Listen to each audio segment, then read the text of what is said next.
Hey guys, welcome back.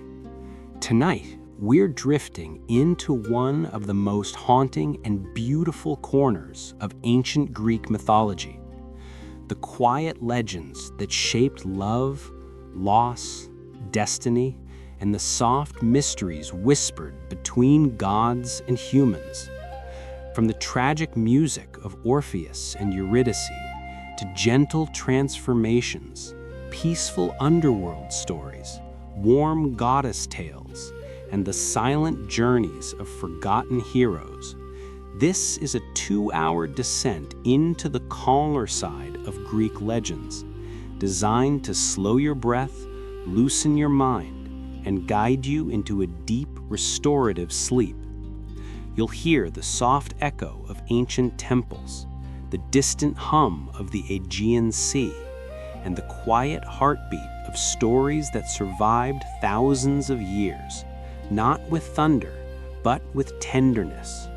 So before you get comfortable, take a gentle moment to like this video and subscribe, but only if these deep sleep history stories help you find peace, sleep better, or simply reflect on our shared journey through time. Now, close your eyes, let your shoulders sink, and allow ancient Greece to open its gates for you, one peaceful legend at a time. Tonight, as you let your breathing settle and the world grows softer around you, we begin a quiet journey back to the very first dawn of Greek imagination, to the moment before stories, before gods, before even light existed. A moment the ancient poets called chaos. Not chaos as noise or disorder, but chaos as a deep, endless stillness, a silent, boundless darkness where nothing yet had a shape. Imagine yourself floating in that vast, weightless space. No up, no down, no fear, no hurry. Just a gentle darkness stretching in every direction, like the sky before stars are born. And then something subtle begins to change. A faint pulse, a quiet stirring. The ancients believed that from this stillness, a presence slowly emerged, the first being to ever exist. Gaia, the earth. Not yet mountains or fields or forests, but the very essence of stability, warmth, grounding, a soft foundation appearing beneath the endless night. Imagine her forming beneath you, wide, steady, comforting, like a warm floor rising to meet your feet after drifting for too long. She doesn't speak, she doesn't move. She simply is, the first breath of existence, the first quiet miracle. But in that still cradle of creation, Gaia did not want to be alone. And so, from her longing and her quiet strength, another being emerged, Uranus, the sky. He unfolded above her like a great velvet canopy, shimmering with the first hint of starlight. Imagine an endless sky stretching overhead, blue, deep, alive, gently covering the newborn earth, embracing her with vastness. Gaia below, Uranus above, and between them, a harmony so soft that the poets called it the first marriage, not of ceremony, but of balance. Earth holding firm, sky stretching free, and together they created the rhythm of existence. From that harmony came the ancient Titans, not monsters, not villains, but early powers of the world. Children born from the union of earth and sky, each carrying a piece of the universe inside them. And among those children was one who would bring a strange golden calm to the world, Cronus. He was not born fierce. He was not born cruel. He was born into the quiet of a world still learning what it meant to exist. The Greeks imagined his age as slow, gentle, abundant, a golden age when humans lived without suffering, without hunger, without fear. Picture a world where time moved like a soft stream instead of rushing like a river. Days were long and warm. Nights were cool and full of starlight. Crops grew without effort. People lived without aging, without struggle, as if the universe was still humming its first lullaby. Cronus held this world together not through violence, but through stillness, a calm, steady rule, an era where the earth gave freely and the sky protected gently. Now, as you continue to breathe slowly, imagine that golden age stretching out before you like a tranquil meadow. Nothing to chase, nothing to fear, just the simple, soothing rhythm of existence in its earliest form. But even in this peaceful world, the universe whispered toward change. The Titans sensed it, Gaia sensed it, even the quiet flow of time sensed it, a transformation approaching, like the distant rumble of a storm still too far to see. And in that soft tension between what was and what would be, our story prepares to shift into its next chapter, where calm gives way to destiny, and an ancient prophecy begins to echo across the heavens. When you're ready, we will continue. The stillness of the Golden Age could not last forever. Even the calmest river, if watched long enough, begins to shift. And so it was with Cronus's peaceful reign. In the quiet bloom of that era, a whisper began to circle through the world, a prophecy carried not by wind, but by inevitability. Gaia felt it first, the way only the earth could feel something forming deep within its roots. A distant tension, a shadow crawling gently into the edges of time. The story said that Cronus, despite the serenity he created, feared one thing: the future. He had seen the fate of his father Uranus overthrown by a child, and fear, when held too tightly, begins to reshape even the gentlest of hearts. Imagine Cronus standing alone beneath the endless sky, feeling the weight of prophecy settle on his shoulders like cold mist. The golden age around him glows softly, people untroubled, earth generous, stars steady, yet Cronus hears only the echo of what might come. Fear makes even the strongest forget their own nature, and so the Titan who once ruled with calmness began to guard himself against destiny. But destiny is patient, and destiny in Greek myth always arrives. From Cronus and his wife Rhea came new life, the first gods of a world that was slowly waking into its true shape.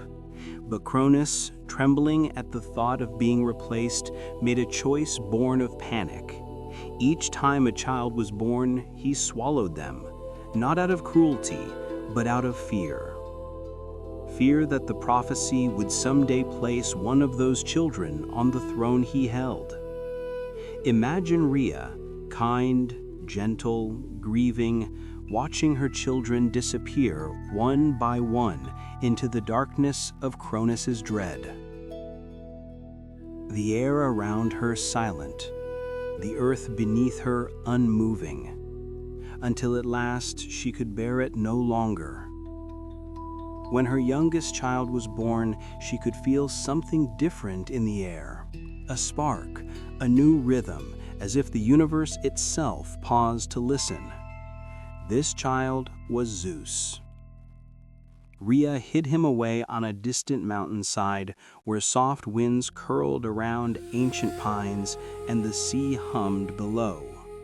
A cave became his cradle, a chorus of nymphs became his guardians.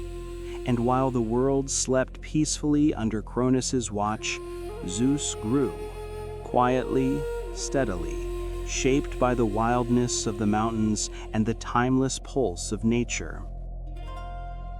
When he finally came of age, the air around Greece seemed to shift, as if inhaling before a storm. Zeus returned not with fury, but with purpose.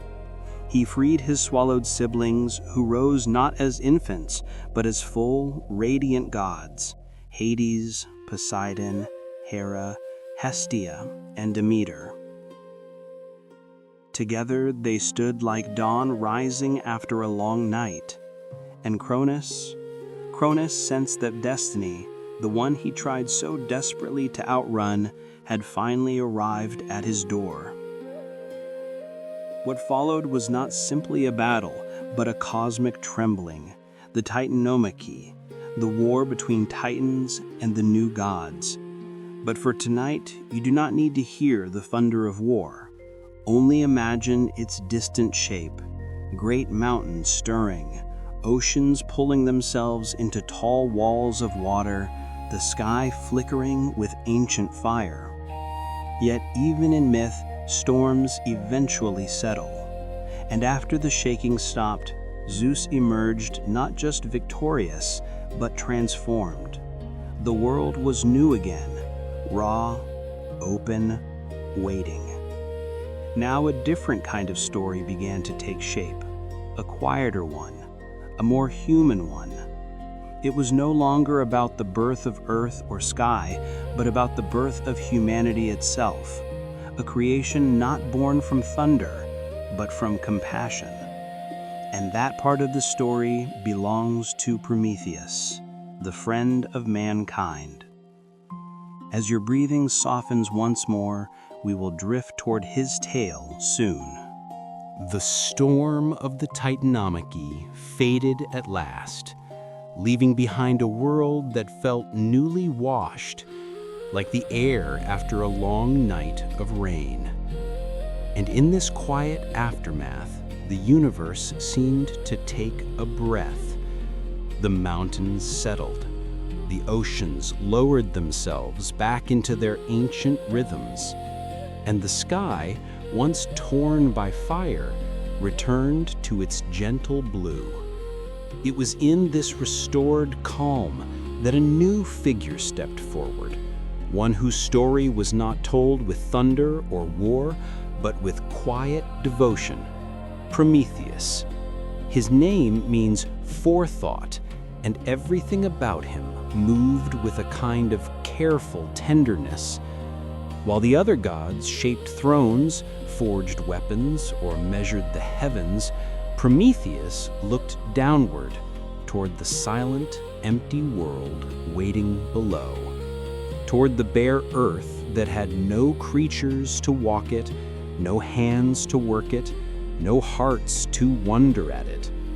The world, beautiful as it was, still felt incomplete. The poets said Prometheus walked across the young land like a sculptor searching for the right stone. Slowly, patiently, he knelt by the riverbanks, shaping figures from soft clay. Imagine him there in the warm silence of dawn, mountains glowing faintly behind him, rivers whispering beside him, his fingers moving in slow, meditative arcs. From that clay, the first humans took shape. Fragile at first, quiet, still, like unfinished thoughts waiting for breath. And Prometheus, he loved them instantly. He looked at their soft hands, their uncertain eyes, and saw potential, not for power, but for curiosity, for growth, for wonder. He breathed life into them, and they awakened like small flames in a dark room, flickering, trembling, but full of promise. But humans, new to existence, shivered in the cold nights. They stumbled in darkness. They could not hunt well, or farm, or build. They needed something more, something divine, and Prometheus knew exactly what that was. Fire. Fire was not merely warmth, it was understanding. It was the spark that would turn fear into survival, survival into skill, and skill into civilization. But Zeus had forbidden giving fire to mortals. He believed humans should remain dependent, small, harmless. Prometheus disagreed. So one night, while Olympus slept beneath its blanket of cloud, Prometheus climbed the long, winding path up the sacred mountain. The torches of the gods burned with eternal flame, each one glowing with soft gold. He reached out, stole a single ember, and hid it in the hollow of a fennel stalk. What a gentle rebellion it was, not done with anger, but with hope. When he brought the fire down to the humans, the world changed instantly. Flames spread through the forests, through the villages, through the hearts of those who had once been helpless. They learned to cook, to forge, to warm their homes, but more than that, they learned to think. Fire was the beginning of every craft, every idea, every dream. And Zeus, seeing this new light rising from the earth, felt a deep sting of betrayal. Punishment was swift, harsh, and unforgettable. Prometheus was chained to a lonely cliff at the edge of the world, where the wind never rested. Each day, an eagle, symbol of Zeus, would descend and tear at him. Each night, his body would heal again, only for the cycle to repeat. And yet, even through endless torment, Prometheus never regretted what he had done, because below him, humanity flourished. The warmth he gave them spread through every generation that followed. His suffering became a distant hum against the growing heartbeat of civilization. Meanwhile, far below Olympus and far from Prometheus's cliff, another story unfurled, quiet, delicate, woven with consequences of its own. Zeus, still nursing his anger, crafted a gift for humankind, a beautiful one, a dangerous one. Her name was Pandora, and her arrival would change the balance of the world forever. But for now, let your breath soften. Let the weight of ancient fire warm your thoughts. We will drift into Pandora's story, gently, when you're ready. Tonight, as you settle into your pillow and let your breathing soften, we are going to wander into a different kind of history. Not of kings and wars and empires, but of hearts that loved so deeply their stories never died. The ancient Greeks believed that some loves were so intense, so beautiful, and so broken that they echoed across ages like distant music carried by the wind.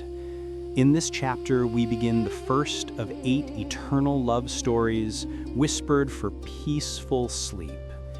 Each one is a little lantern in the dark, and the brightest, the saddest, and perhaps the most haunting of them all is the love of Orpheus and Eurydice. To the poets of old, their names already sounded like a song. Orpheus was not a warrior or a king. He was a musician, a poet of sound, whose lyre could do what swords and armies never could. It could change the mood of the world itself. When he played, rivers slowed their rush, trees leaned closer, wild animals lay down at his feet as if remembering a gentler nature buried inside them. His music did not shout. It sighed, shimmered, and wrapped itself around everything that listened, the way a warm blanket wraps around a tired body at night. Eurydice, by contrast, was not known for power or magic, but for something quieter, a presence that felt like spring. She moved through fields and forests as if the earth were glad to feel her footsteps. People said that when she smiled, the day brightened just a little, as though the sun itself was responding. She was not loud, not ostentatious, not dramatic. She was the kind of beauty that made you breathe easier without knowing why. If Orpheus was the song, then Eurydice was the silence that made that song meaningful. Their story did not begin with thunder or prophecy. It began the way many human loves begin, with small moments that slowly became everything. Imagine a hillside in Thrace, late afternoon sliding into evening, the sky melting into soft gold. Orpheus sits under an old tree, his fingers moving almost absent-mindedly across his lyre as he searches for a melody even he has not heard before. The air is still. A breeze passes through the leaves with the gentlest of sighs. Birds tilt their heads. Somewhere in the distance, water murmurs over stones. And then Eurydice appears at the edge of the clearing, not with fanfare, but simply walking, her dress brushing the tall grass, her hands filled with wild flowers she has gathered without hurry. She hears the music before she sees him. The notes arrive like soft footsteps ahead of her, guiding her toward the source. She could have turned away. She could have passed by, but something in that melody feels like an answer to a question she never knew she was asking. So she pauses, listening.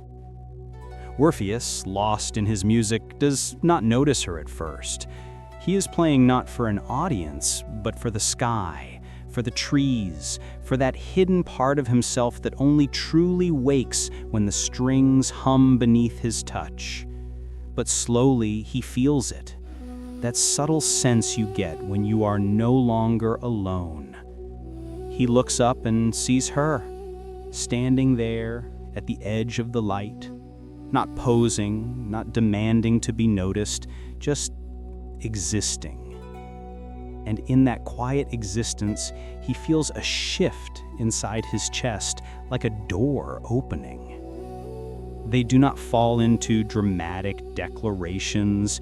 Instead, their love grows in the spaces between words, in the way Eurydice lingers when he plays, in the way Orpheus finds his melodies becoming softer, warmer, as though her presence has tuned his instrument and his soul at the same time.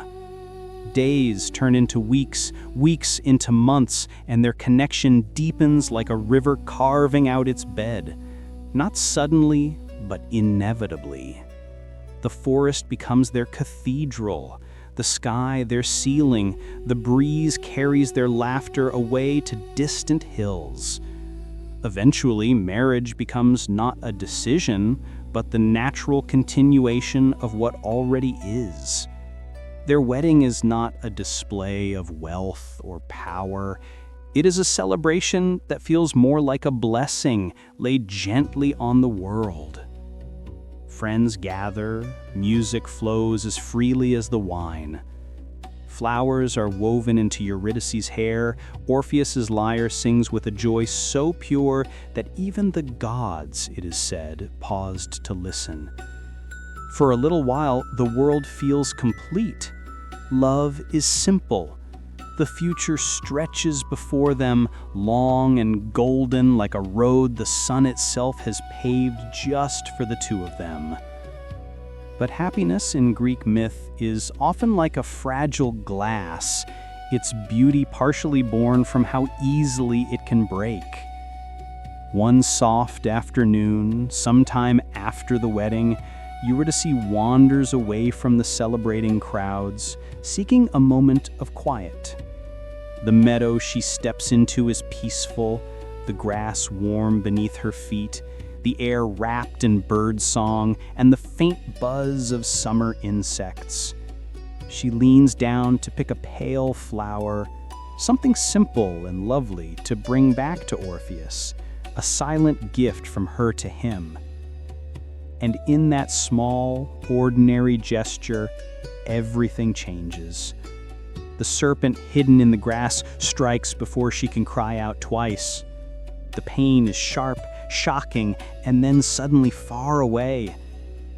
The sky spins, the world blurs, somewhere very far off as her knees give way and her breath becomes shallow. She imagines she can still hear Orpheus's music, a single lonely thread of sound trying to reach her. By the time the call for help reaches him, it's already too late. Eurydice lies still, the flower still in her hand, as though caught in the middle of a thought she never got to finish. And somewhere deep inside Orpheus, a chord snaps, not on his instrument, but in his soul. The love that once felt like morning light now feels like a sun that has suddenly dropped below the horizon, leaving only the memory of warmth. The world has not ended, but for him, it no longer feels quite alive. The days after Eurydice's death passed like a season without weather. Neither warm nor cold, neither bright nor dark, just suspended in an endless gray where time seemed reluctant to move. Orpheus wandered through forests that once welcomed him, but now their branches drooped like grieving arms, their leaves barely rustling, as if they feared disturbing the silence pressed against his chest. His lyre, once alive with melodies, now rested against him like a sleeping bird that no longer remembered how to sing. But grief, when it burrows deep enough, often carves a strange, courageous path. One night, as moonlight spilled across the ground like liquid frost, Orpheus felt a pull inside him, a soft, insistent thread that seemed to run downward into the earth itself. It was as if Eurydice's memory had become a sound only he could hear, calling him from a world beyond breath.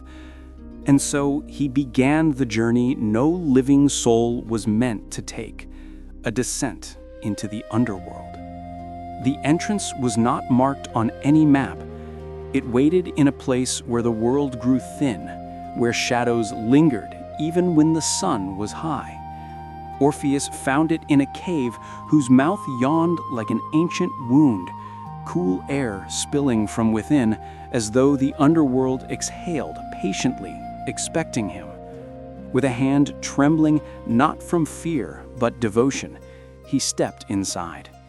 Darkness embraced him instantly, not hostile, just dense, like the heavy comfort of a thick blanket laid over the mind. He lifted his lyre and let his fingers brush the strings, and though the sound was soft, it traveled through the cavern with uncanny clarity. Each note glowed faintly, as though carrying its own small flame, illuminating rocks that had never known daylight. The deeper he descended, the more the world shifted. The air thickened, the silence grew heavier, and then he saw them, the souls, pale, weightless forms drifting like mist across a river of shadow. They had forgotten their names, their pasts, even their sorrows, yet something in Orpheus's music stirred a distant recognition within them. They turned toward him, not reaching, not speaking, simply listening, as if the melody reminded them of something warm they once held in their hands. Orpheus continued on, moving through the asphodel meadows, where ghostly flowers shimmered without scent. When his music touched them, their petals swayed gently, as though they remembered the summers of the living world. The souls gathered in delicate stillness behind him, like a quiet procession following a flame through endless night. At the edge of the meadows rose a massive shadow, Cerberus, the three-headed hound, each head drooling thick darkness as it snarled in warning. But Orpheus did not stop. He played a lullaby, soft enough to cradle a child, slow enough to calm a storm, and gradually each monstrous head lowered, heavy with enchanted sleep, until Cerberus lay still, his breathing deep and rhythmic. Orpheus passed with the same care one might use when tucking a blanket around a sleeping friend. Beyond the hound waited the river Styx, black as spilled ink, its waters murmuring in forgotten tongues. Charon, the silent ferryman, stood beside his boat, gaunt hands gripping the pole as his hollow gaze measured the living intruder. Yet Orpheus offered no words of persuasion. Instead, he played. Quiet, grateful, full of reverence for the chance to step even one heartbeat closer to Eurydice.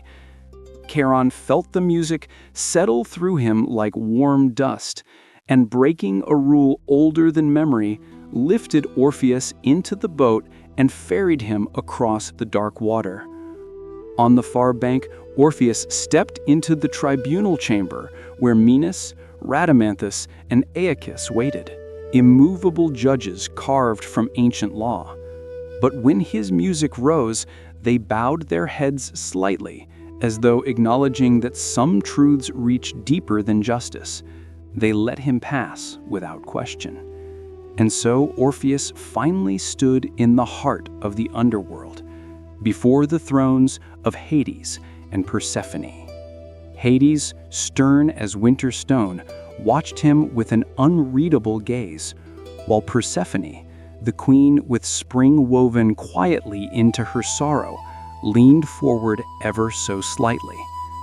Orpheus lifted his lyre, and the first note he played felt like a tear sliding down the cheek of time. He poured into his melody everything he could not bear to speak: the mornings that no longer held light, the laughter that had been taken too soon, the emptiness that clung to him like cold water, and above all, the love that had not died even when Eurydice did. The underworld hushed, rivers stilled, shadows listened. And when the final note dissolved into the darkness, Hades spoke slowly, as though shaping the weight of eternity into a single decision. You may take her, but only if you lead her to the world above without looking back, not once, until sunlight touches both your feet. The law was simple and impossibly heavy. But Orpheus nodded, because love, when it is deep enough, often embraces even the most delicate threads of hope. Orpheus followed Hades' decree with the careful reverence of a man carrying glass across a trembling bridge. Slowly, he stepped forward into the long, ascending tunnel where daylight shimmered faintly in the distance like a memory waiting to be reborn. Behind him, Eurydice emerged from the shadows, her presence delicate as moonlit mist, a soul restored but still fragile, as though one wrong breath might scatter her back into the dark. She moved with the silence of falling snow, each step light, almost hesitant, as if learning how to walk again in a world she had already left once. Orpheus could feel her, not through sound, she made none, but as a soft awareness brushing the back of his heart, like a whisper of warmth in a cold place. The journey upward was long, carved into stone that remembered centuries of lost souls. The air grew thinner, dust drifting in faint spirals as the darkness slowly loosened its grip. Yet, with every step, Orpheus felt a tension coil inside him, quiet but persistent, like a string pulled too tight on his lyre. He tried to steady his breath, to trust, to believe in the promise given to him. But love, when intertwined with fear, can become unbearably fragile. The silence between them grew heavy, not with anger, but with unspoken questions. Was Eurydice still there? Was she weakening? Had the underworld somehow reclaimed her without a sound?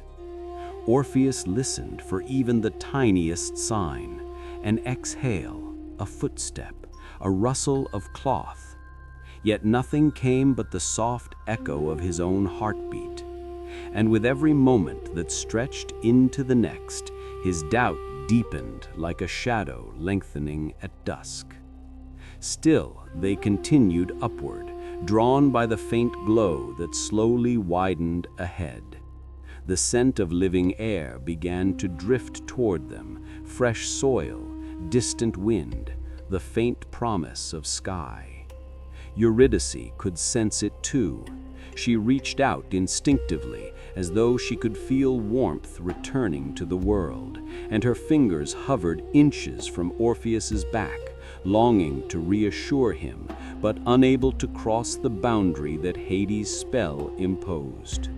She opened her mouth, wanting to whisper his name, to let him know she was indeed behind him. But the curse silenced her voice, turning every attempt into nothing more than the faint tremor of longing. Orpheus felt that tremor, but the human heart is a strange country. What it feels does not always translate into certainty. The more he tried to trust, the more the silence began to resemble emptiness, and emptiness often takes the shape of fear. Ahead, the tunnel brightened until its walls glimmered like pale clay. The exit was so close now that daylight spilled across Orpheus's feet in soft strokes, painting the ground with gold. Just a few more steps, just a breath's worth of distance, and yet, in that final moment, the silence behind him became unbearable. It pressed into his spine like a plea he could not hear. His love for Eurydice, immense and consuming, suddenly twisted into terror. What if she had slipped away again? What if he reached the world above only to find himself alone? What if he had come all this way for nothing but a shadow of hope? Doubt, left unchecked, blooms like sorrow. And in that single heartbeat, Orpheus, whose gift was to feel too deeply, could no longer withstand the weight of uncertainty. He turned. Eurydice was there, so close she looked almost alive again, her face soft with love and relief. But the moment their eyes met, the spell shattered like brittle glass. Her form wavered, dimmed, and began to pull backward, as though an unseen tide was dragging her into the depths of night. She reached for him with a small, trembling hand, her expression filled not with anger, but with heartbreak and acceptance, as though she had feared this moment from the beginning. Orpheus, she breathed, the word barely more than a quiver of air, the final note of a song she had no time to finish. And then she was gone, swallowed by the underworld, her last glance dissolving into darkness. The tunnel fell silent again, more silent than before, as if mourning her loss a second time. Orpheus stumbled forward, trying to follow, trying to reclaim her, but no path remained. The door to the underworld closed behind her with a finality that felt like a cold hand on his chest. For a long time, Orpheus stood there, suspended between two worlds, half bathed in sunlight, half in shadow, unable to move, unable to breathe. When he finally stepped into the open air, the wind touched him gently, almost sorrowfully, as though trying to comfort him in a language only nature understood. He returned to the living world, but something in him remained below, in the quiet corridors of the dead, beside a love he could not save. In time, legends say that Orpheus wandered the earth with his lyre, playing melodies so soft and sorrowful that even the mountains wept. Some say the gods eventually took pity on him and allowed his spirit to reunite with Eurydice in the afterlife. Whether true or not, the story lingers because love, real love, never quite dies. It simply changes form, becoming a whisper carried across time, a reminder in the dark that some hearts love so deeply they echo forever. Tonight, as your body grows heavier on the mattress and your thoughts begin to drift like slow clouds across a quiet sky, we are going to step into a softer kind of heroism. Not the loud clash of battle, not the blinding glare of glory, but the gentle journeys of heroes who walked into danger with a quiet heart and found in their courage a path that feels almost like a dream. The ancient Greeks loved their warriors, but they also loved stories where bravery moved softly, step by step, through the dark. In this chapter, we follow 6 gentle hero journeys meant not to excite you, but to lull you, like being told tales by a fire that is burning low, where the embers glow and the night leans in to listen. Our first story belongs to a young man from Athens, a prince who chose to face a monster not because he wanted fame, but because he wanted his people to sleep without fear. His name was Theseus. The world he was born into carried a shadow. Every year, Athens was forced to send its sons and daughters across the sea to Crete, where they vanished inside the twisting darkness of a great stone maze. At its heart lived the Minotaur, a creature half man, half bull, all hunger. The maze was a place designed to confuse, to turn courage into panic and hope into surrender.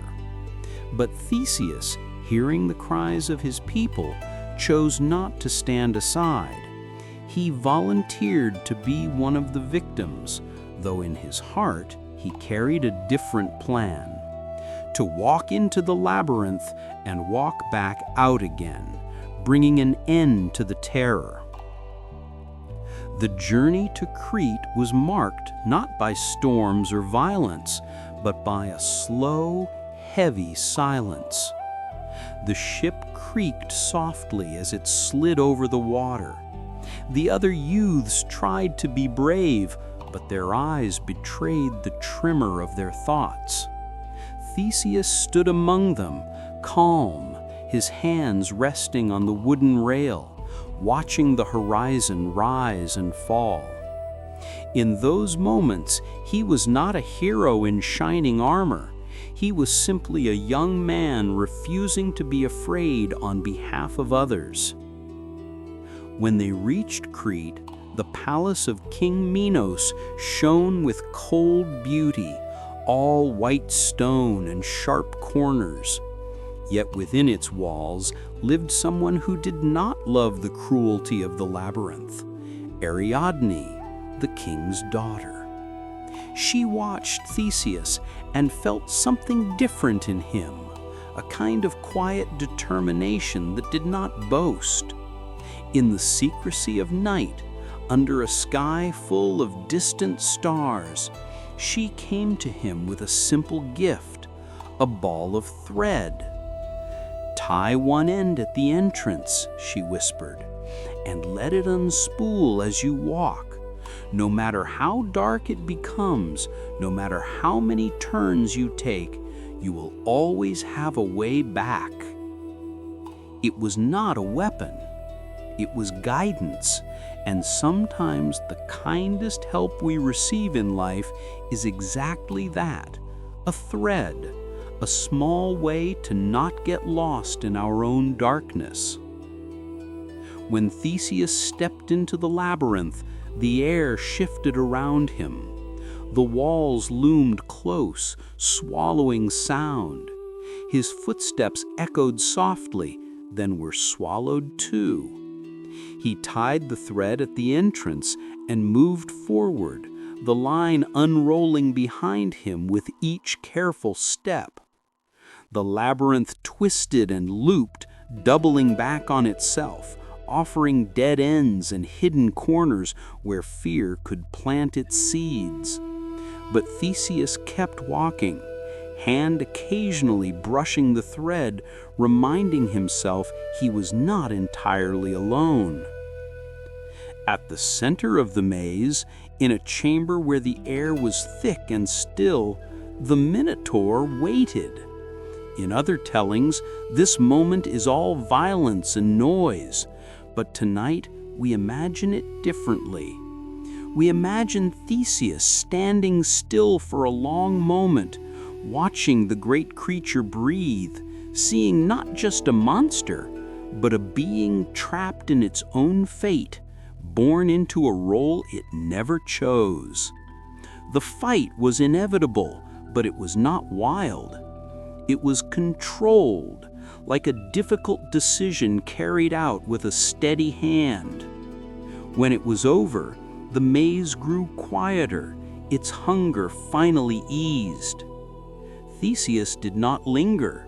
He turned, found his thread, and followed it gently back through the winding corridors until at last he stepped into the open air, the night sky stretching over him like a blessing. The youths behind him were saved.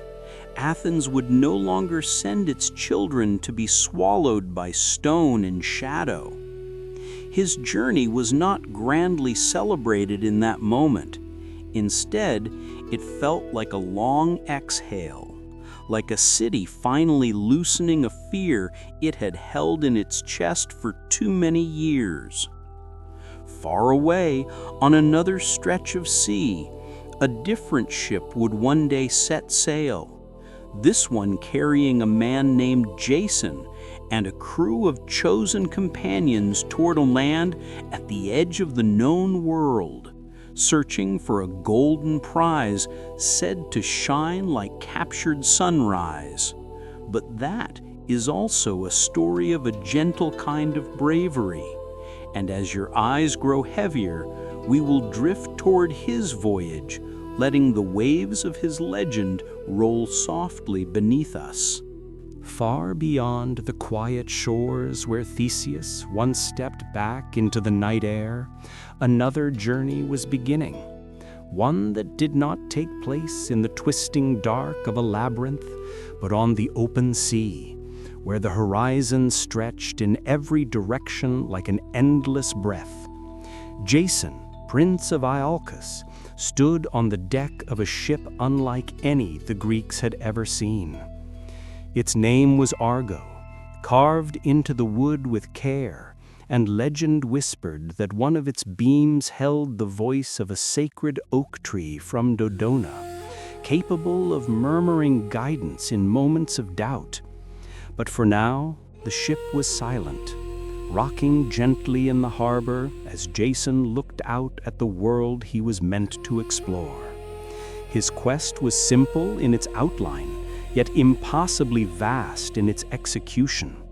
He was to retrieve the golden fleece, a radiant relic said to glow like the memory of the sun, guarded in a distant land by forces both magical and cruel. Jason did not assemble a violent army to join him. Instead, he gathered a crew of companions who were brave in their own quiet ways. Men who understood that courage is often a soft voice telling one to keep going, even when the sea is unkind. When the Argo finally left the port, its departure was gentle. The oars dipped into the water with a soft rhythm, like a slow heartbeat echoing across the surface.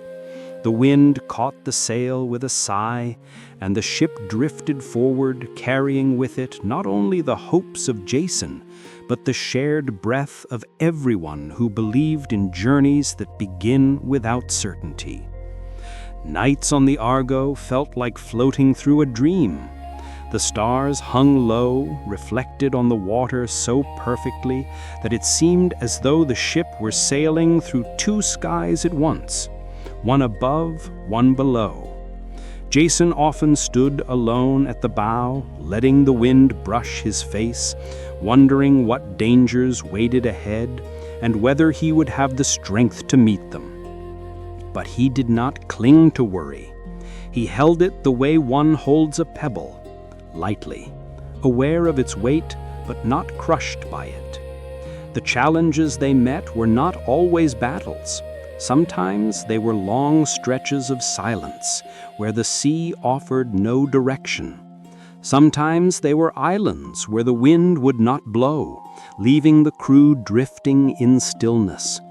Yet each time, Jason found a way forward, not through force, but through patience, listening to the whispers of the ship, the tilt of the waves, and the quiet wisdom of those beside him. At last, after rivers wound like silver veins through foreign lands, after forests rustled with voices not entirely human, the Argo reached the place where the golden fleece hung between the branches of an ancient oak. It shimmered like woven daylight, its gold soft and warm, as though it carried inside it the memory of summer. But it was guarded by a great serpent, coiled around the tree in a slow, eternal vigil. Its eyes glowed faintly in the dusk, and when it breathed, the air quivered. In stories told loudly, this is the part where heroes shout, clash, and conquer. But tonight, we imagine Jason stepping forward not with violence, but with tenderness. He lifted his hand slowly, as though calming a frightened animal, and whispered words lost to time, words that eased storms and softened hearts. The serpent, ancient and weary, lowered his head and allowed the hero to pass. Jason lifted the golden fleece, its light spilling across his face like dawn breaking after a long night. There was no triumphant cry, no blaze of glory, only a quiet sense of completion, like closing a book after reading its last gentle line. With the fleece secured, Jason and his companions began their journey home, the Argo cutting through the water with renewed purpose.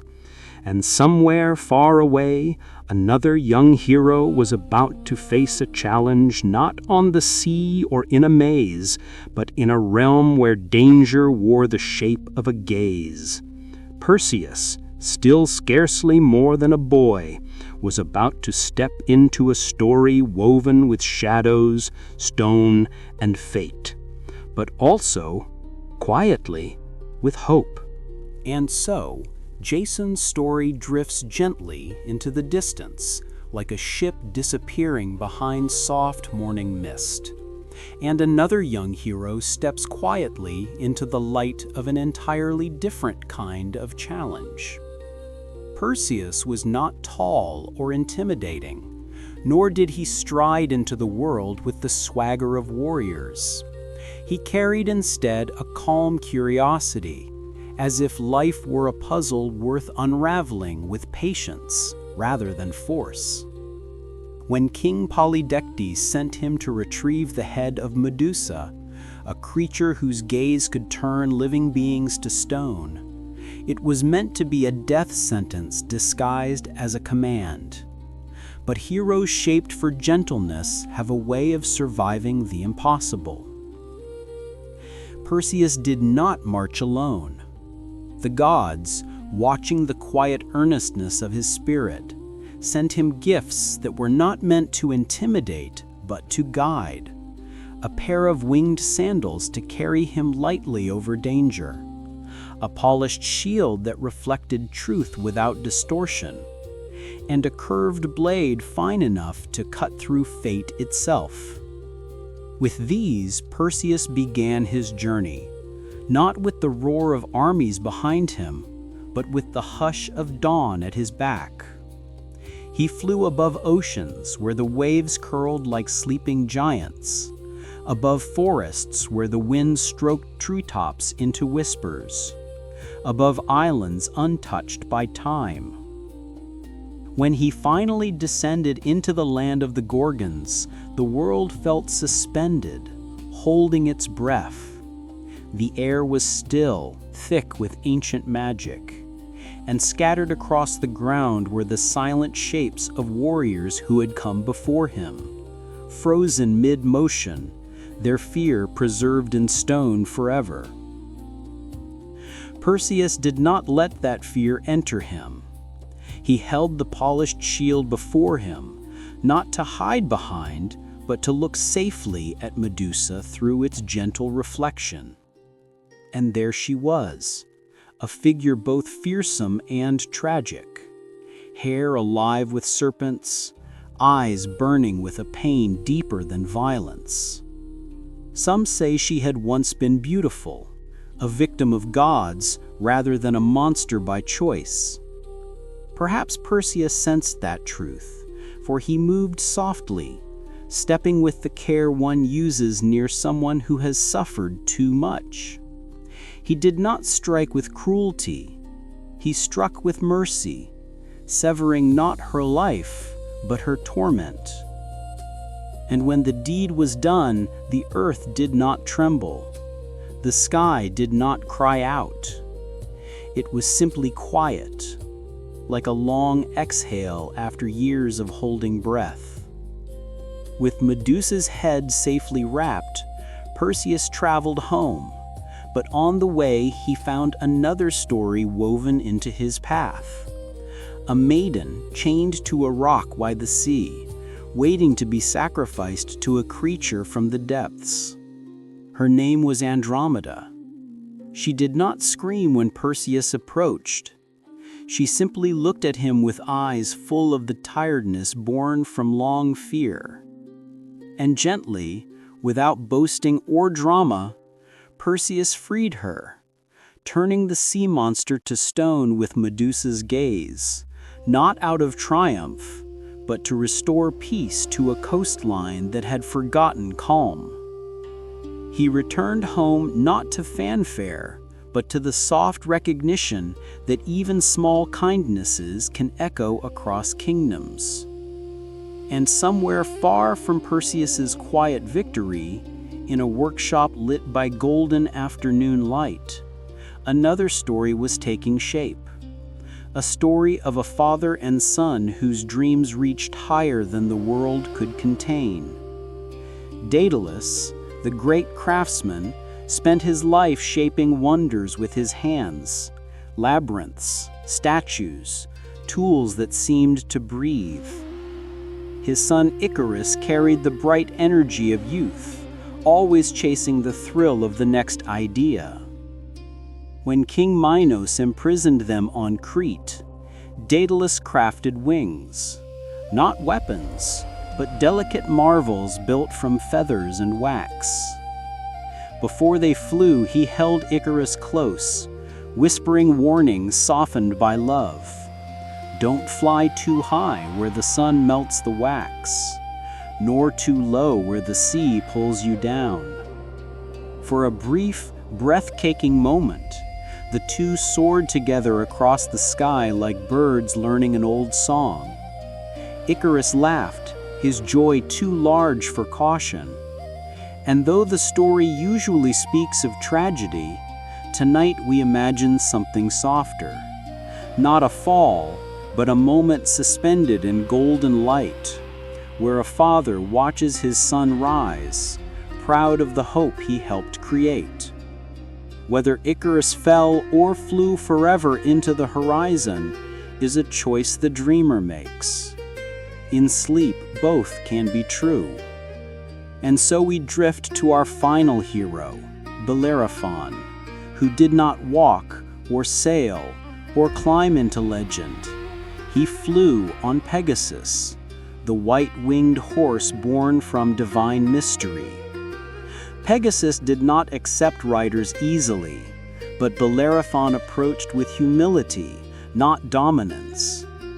He placed his hands gently against Pegasus's neck, offering trust before asking for partnership.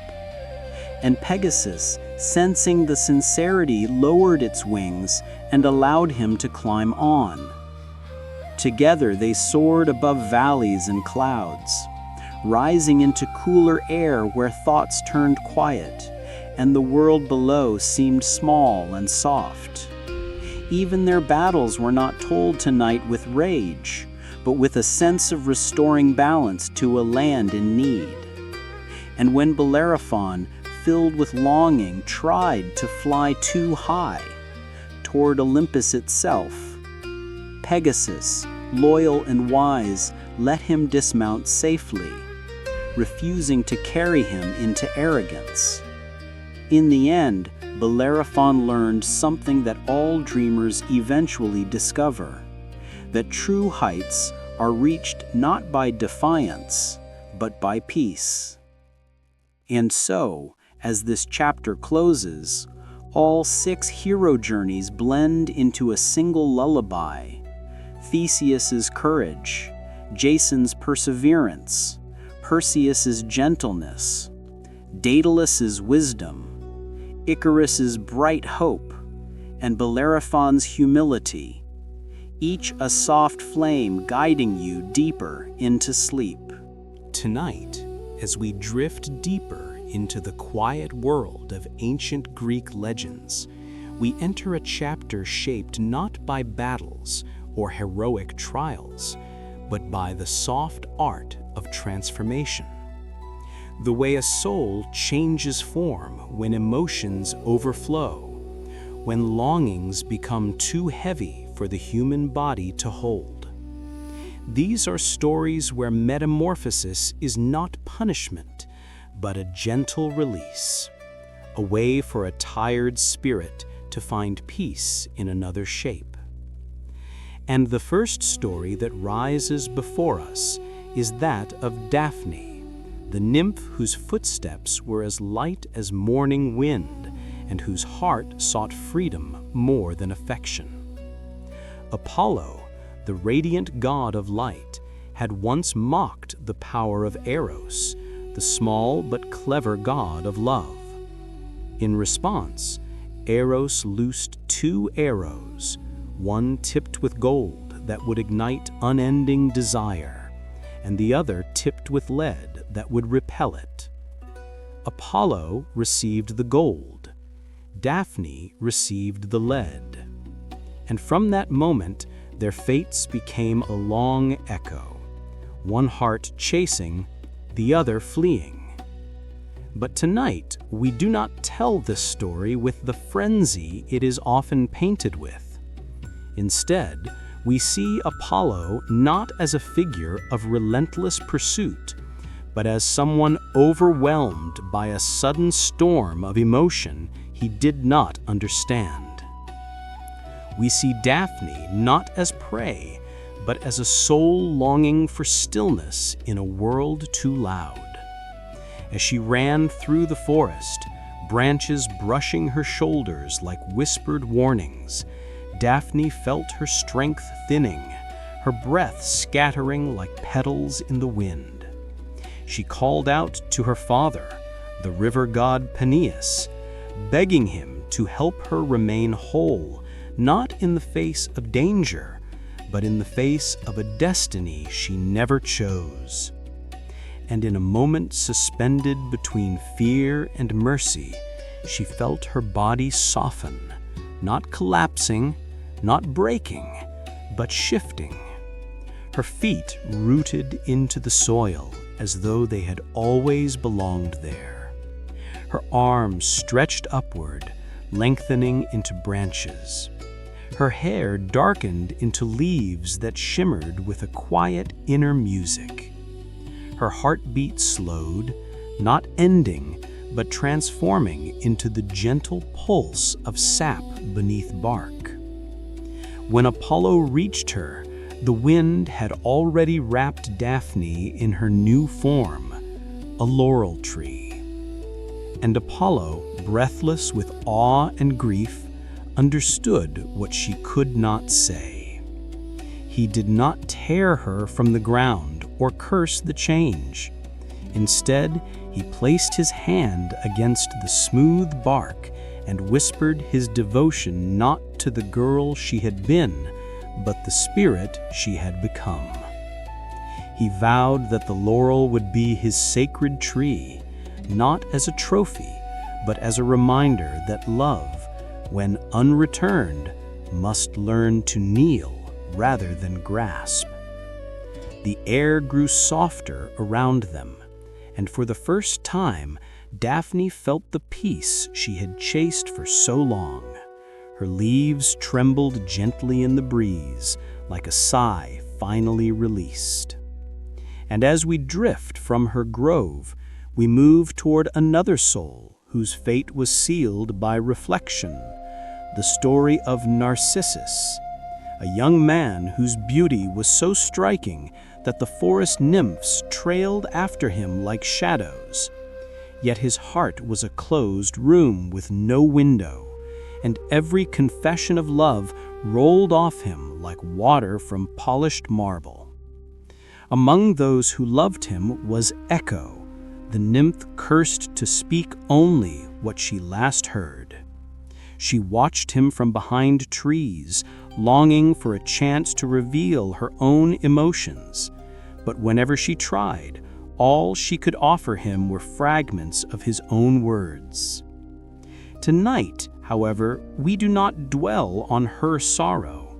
Instead, we follow Narcissus into the quiet moment when his transformation began, not a moment of vanity, but of stillness. He knelt beside a pool of water so clear it reflected the sky without ripple. And in that silence, he saw a face that seemed to understand him in a way no one else had, gentle, luminous, and calm. He did not realize it was his own reflection. He believed he had found a rare friend who gazed back without judgment. When he leaned closer, the water trembled, blurring the image. Narcissus reached forward gently as though comforting a frightened creature, and for the first time he felt the ache of longing. The moment stretched into twilight and then into moonlight, and his body, weary from holding so much fragile hope, began to change. His limbs folded into the earth, his spine curved softly, and where he knelt, a delicate flower unfurled, white petals with a yellow heart, bowing slightly as if still trying to meet its reflection.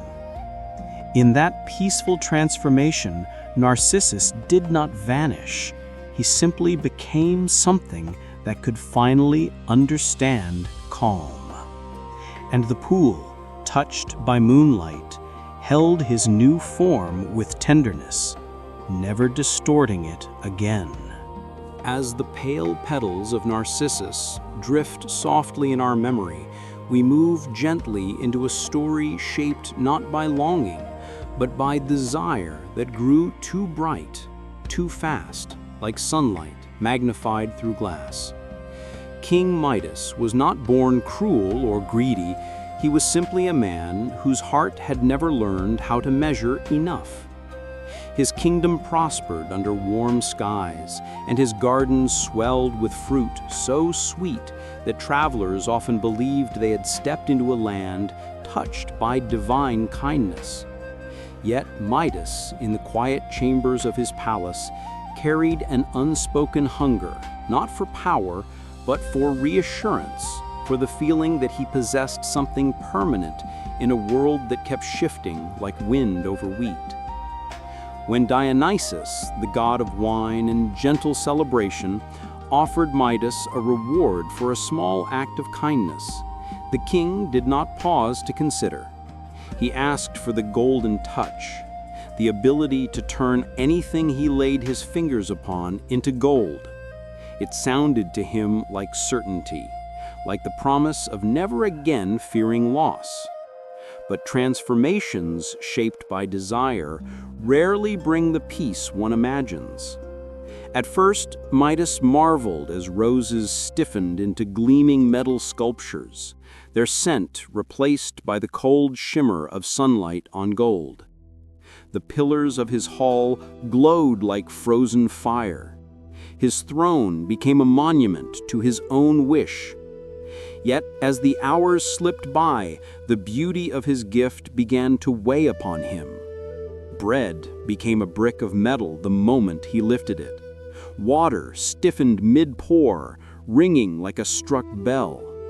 Even the air around him felt heavier, carrying the metallic tang of a world turning slowly, relentlessly lifeless. And then came the moment that broke him, when his daughter, curious and kind, rushed into his arms. Midas reached out before he could think, longing for the comfort of her warmth, only to feel her small form freeze against him. Her laughter silenced, her heartbeat lost beneath the sheen of gold. The palace fell quiet. The world did too.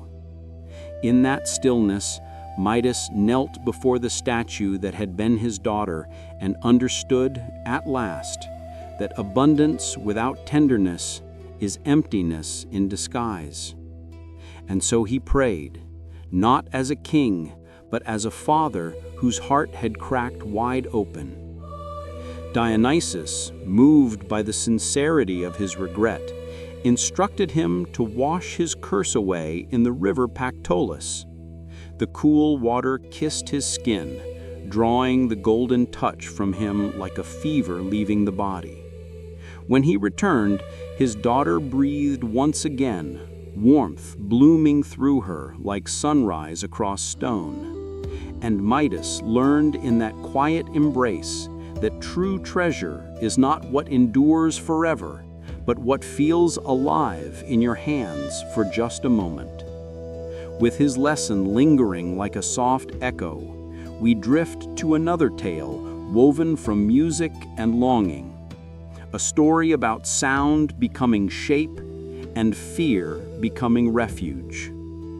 Syrinx was a nymph beloved not only for her beauty, but for the soft steadiness of her spirit. She wandered through forests with the calm of a stream flowing between mossy stones, and those who met her spoke of the way the world seemed to hush in her presence. Yet Pan, the god of wild places, felt a restless affection for her, an affection that was half admiration, half yearning, too tangled for him to name. Unlike Apollo's sharp pursuit of Daphne, Pan's longing was more diffuse, like mist drifting between tree trunks, but still overwhelming to the gentle Syrinx. She ran not because she despised him, but because she feared being reshaped by someone else's desire.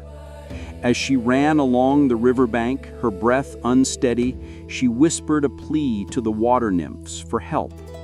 And they answered not with thunder or force, but with transformation. Her form dissolved into slender reeds, their pale green stalks swaying together in the twilight breeze. Pan reached only in time to touch the reeds that had once been her hands, and when the wind passed through them, they sang, a trembling, sorrowful note that carried her spirit. Pan, realizing what he had lost, gathered the reeds gently and fashioned them into a simple flute, the panpipes. And when he played, the melody was not wild or triumphant, but a soft, trembling sound that honored her desire for peace, carrying her voice through the valleys long after her form had changed. And now, as the echo of Syrinx's trembling melody continues to drift through the quiet valleys of our imagination, we enter the final transformation of this chapter, one shaped not by love or longing, but by pride so intricate it spun itself into destiny. Arachne was no goddess, no nymph touched by divine favor. She was simply human, young, gifted, and brilliant in a way that made the world pause to watch. Her fingers moved across her loom with a grace so natural it seemed the threads obeyed her before she even touched them. People traveled from distant towns to witness her work, whispering that even Athena, goddess of wisdom and crafts, might envy the mastery woven into her tapestries. And within Arachne, a fragile seed of pride began to grow. Not arrogance at first, but the gentle thrill of being exceptional. She did not mean to provoke the gods, but praise, when it gathers like storm clouds, can become a weight a young spirit cannot carry. When someone remarked that her art surpassed Athena's, Arachne did not deny it. She simply lifted her chin and said that if the goddess wished to compete, she would be welcome. The words drifted into the air like a challenge, accidentally spoken too loudly, and Athena heard. She arrived not in thunder or divine radiance, but disguised as an old woman whose voice trembled with worry. She warned Arachne softly, urging humility, reminding her that talent is a gift, not a weapon. But Arachne, fueled by the pride of those watching, refused to withdraw her claim. And so Athena shed her disguise, revealing her true form with a calm that carried more power than any storm. The air stilled, the crowd fell silent, and the contest began. Side by side, goddess and mortal bent over their looms. Athena wove images of the gods in splendor, Zeus commanding lightning, Apollo guiding sunlight, Artemis drawing her bow, Poseidon rising from the sea. Every thread glowed with the authority of divine realms. But Arachne wove truth. Her tapestry showed the gods in their moments of cruelty. Zeus disguising himself to chase mortal women, Poseidon unleashing storms in fits of rage, Apollo punishing those who dare challenge him. Her work was flawless, breathtaking, and painfully honest. When Athena looked upon it, she did not rage at the craft. No one could deny its perfection, but at the audacity of a mortal who dared reveal the flaws of immortals. And yet, beneath her anger was something else, something too tender to name. Sorrow, perhaps, that such talent had been born bound to a human form too fragile to carry it. In that charged silence, Arachne realized what she had done. The pride that once felt like a warm fire now felt like a spark that had burned her own hands. Overwhelmed with regret, she stepped back from her loom, her breath trembling, her body aching with shame as heavy as chains. She tried to take her own life, believing she had broken something beyond repair. But Athena, moved by compassion stronger than pride, caught her in that moment between despair and disappearance. "If you cannot live as a woman, then you shall live as what you have always been, a weaver." She touched Arachne lightly, and her body softened, shrinking, reshaping until her hands became delicate legs, her fingers fine as strands of silk. Her form grew small, so small she could hide beneath a leaf, but her gift remained. She became the world's first spider, suspended between sky and earth by threads she would spin forever. And in that transformation there was no pain, only release. Arachne was no longer burdened by the weight of human pride or divine expectation. She was exactly what she was meant to be, a quiet artist working in the shadows, weaving silver lines under moonlight, creating patterns that shimmered like dreams catching the edge of dawn. Somewhere in the stillness, Athena watched her, not with anger, but with a soft, private respect.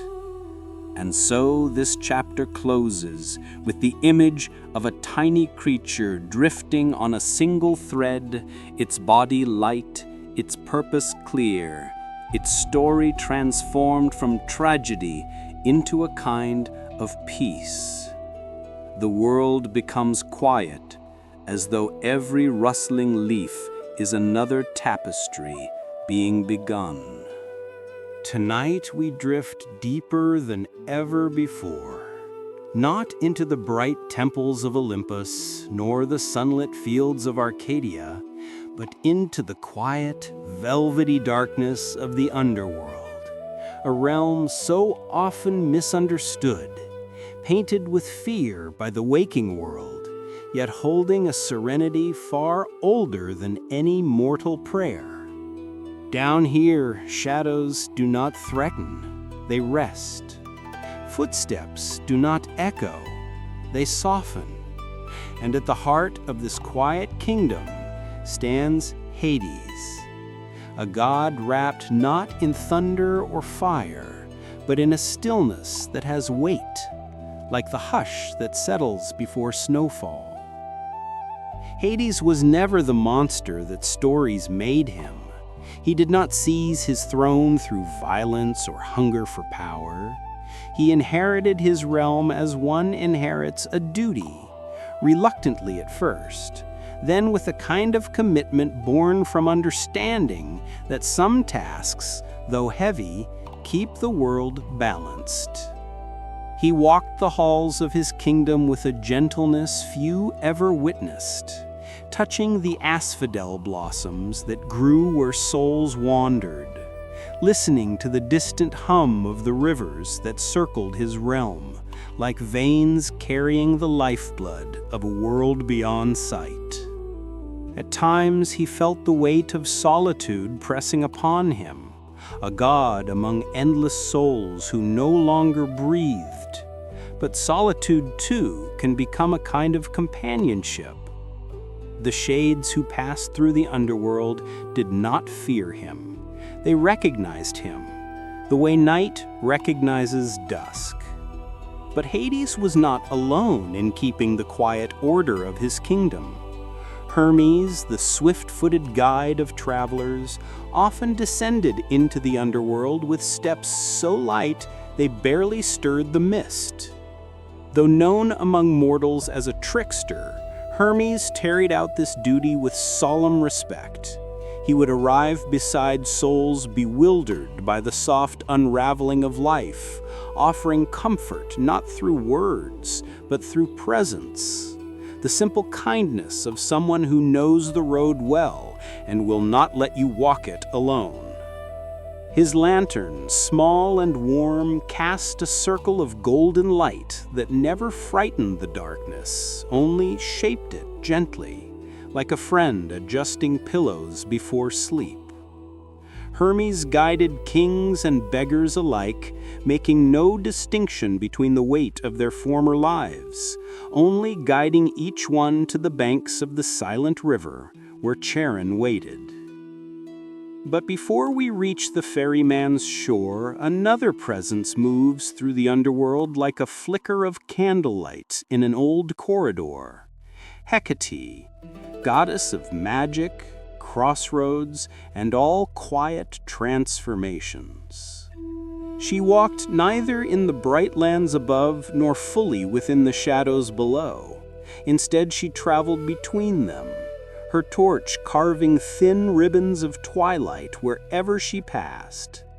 To mortals, her magic seemed fearsome, but here in the underworld it was soft, a magic that soothed, that stitched the seams between worlds. She helped lost souls find their path when grief fogged their memories.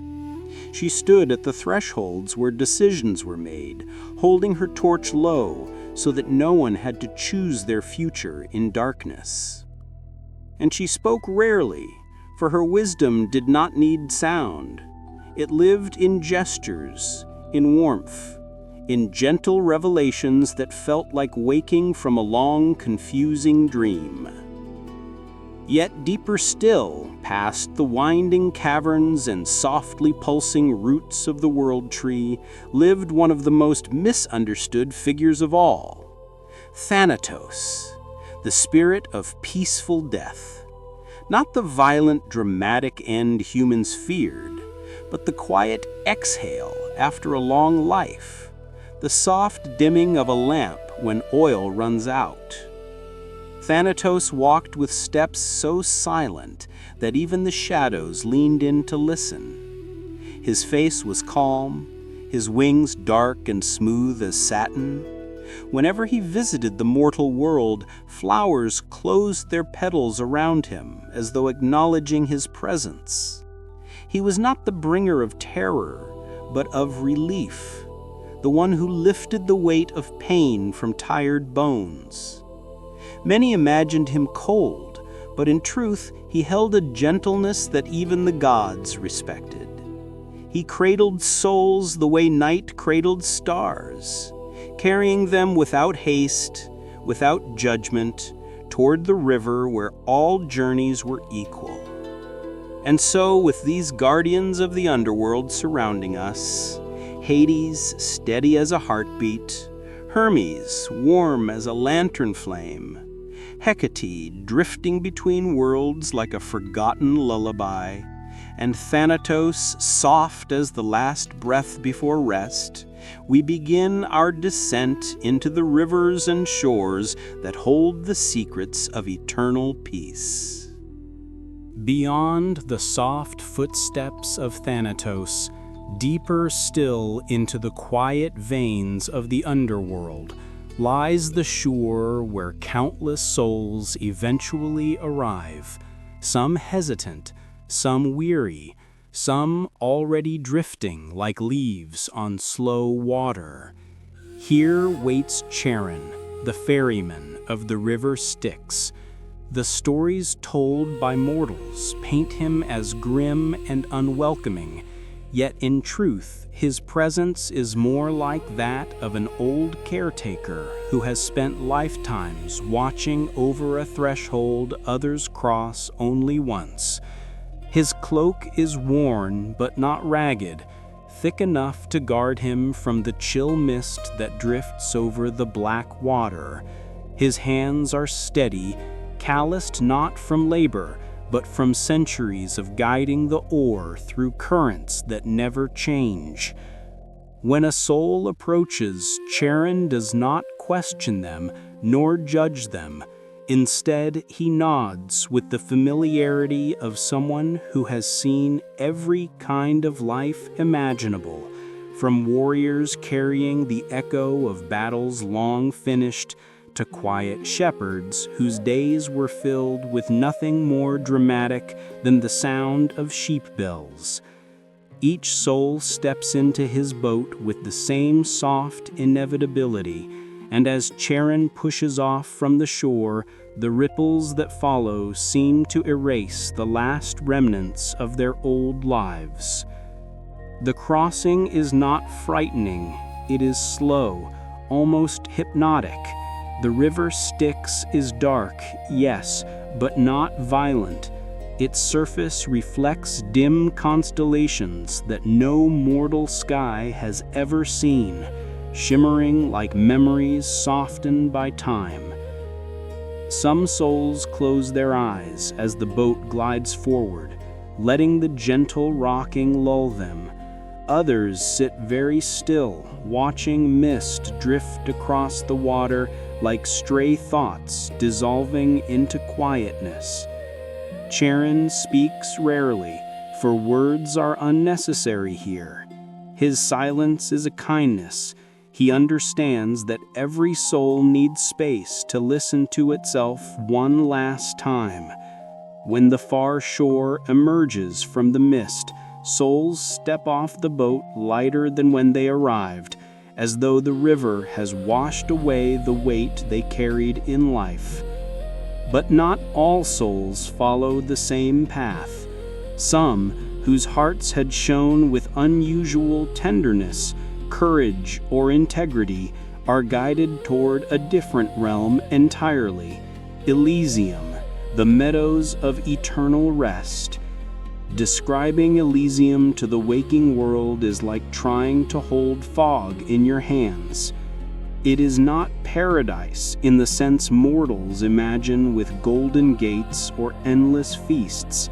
Instead, it feels like the memory of a perfect morning, warm air brushing your skin, sunlight lying soft across endless fields of green, and a sense that nothing is expected of you except to breathe. In these meadows, heroes wander not as warriors, but as souls finally allowed to rest. Achilles walks here, free from his rage and sorrow, moving with the ease of someone who no longer carries a destiny on his shoulders. Orpheus plays soft melodies that drift over wildflowers, not to summon spirits or challenge gods, but simply because music is his nature. Even ordinary souls, farmers, poets, mothers, stroll through the calm landscape, their hearts quiet and undemanding. Time does not flow here, or if it does, it flows so gently it becomes indistinguishable from stillness. The breeze carries scents of blossoms that never wilt, and somewhere in the distance, laughter rises like a memory rediscovered. And yet, not everyone seeks Elysium. Some souls crave something different, forgetfulness, the chance to let go not just of pain, but of every weight, every name, every story. For those souls, there is the river Lethe, the last and softest threshold in all the underworld. Its waters do not roar or shimmer, they move like a whisper, pale and silky, as though shaped from moonlight. When a soul kneels beside Lethe, the river greets them without demand. They cup the water in their hands, and as they drink, their memories loosen, drifting away like petals carried downstream. They do not forget in sorrow, but in relief, freed from the burden of being someone. And when they rise, light as wind, they feel as though they have been remade, empty, yes, but in the way a blank page is empty, peaceful, waiting, ready for whatever dream comes next.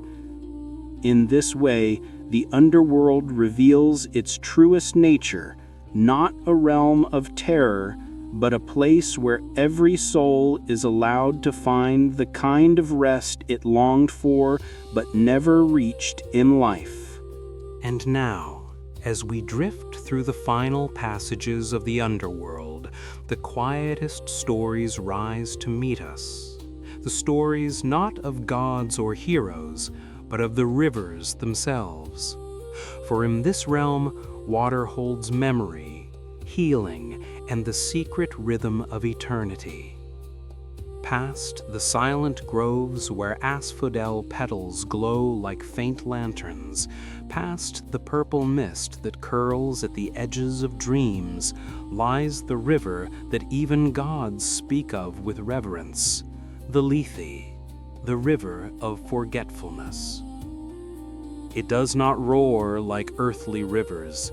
It hums softly, like someone exhaling after a long-held breath. Souls who arrive here do not come seeking adventure nor reward. They come because they are tired. Tired in a way that goes deeper than flesh, deeper than sorrow. Tired in the way a candle is tired after burning through its final hour. The waters of Lethe ripple with a pale glow, as though moonlight has melted and begun to flow.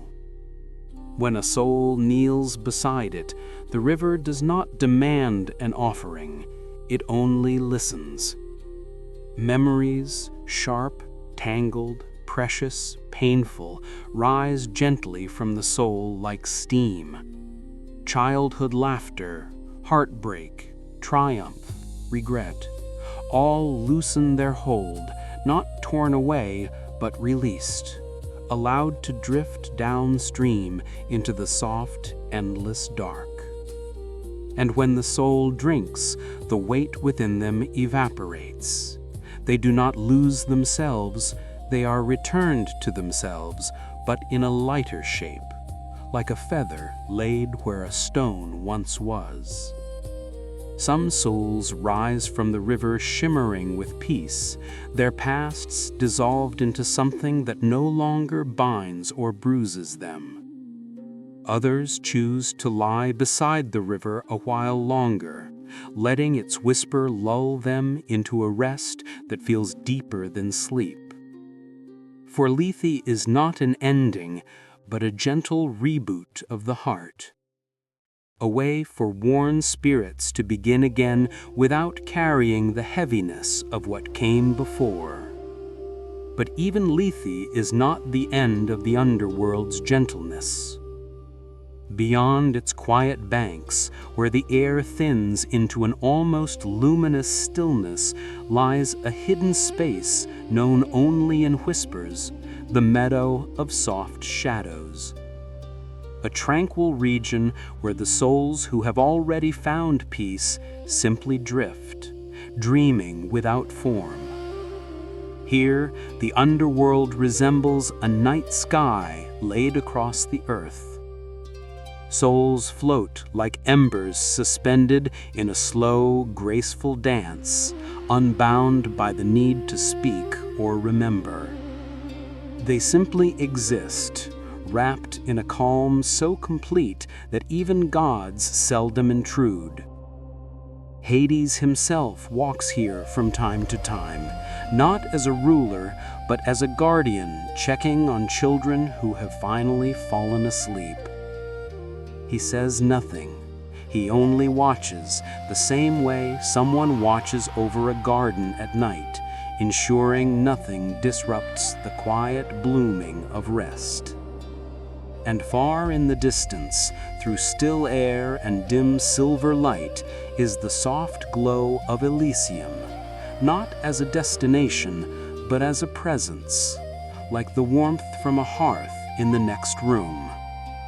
Heroes wander there forever, but their laughter, faint and echoing, sometimes drifts all the way to the meadow of soft shadows. It is a reminder that peace takes different shapes, each perfectly fitted to the soul who seeks it.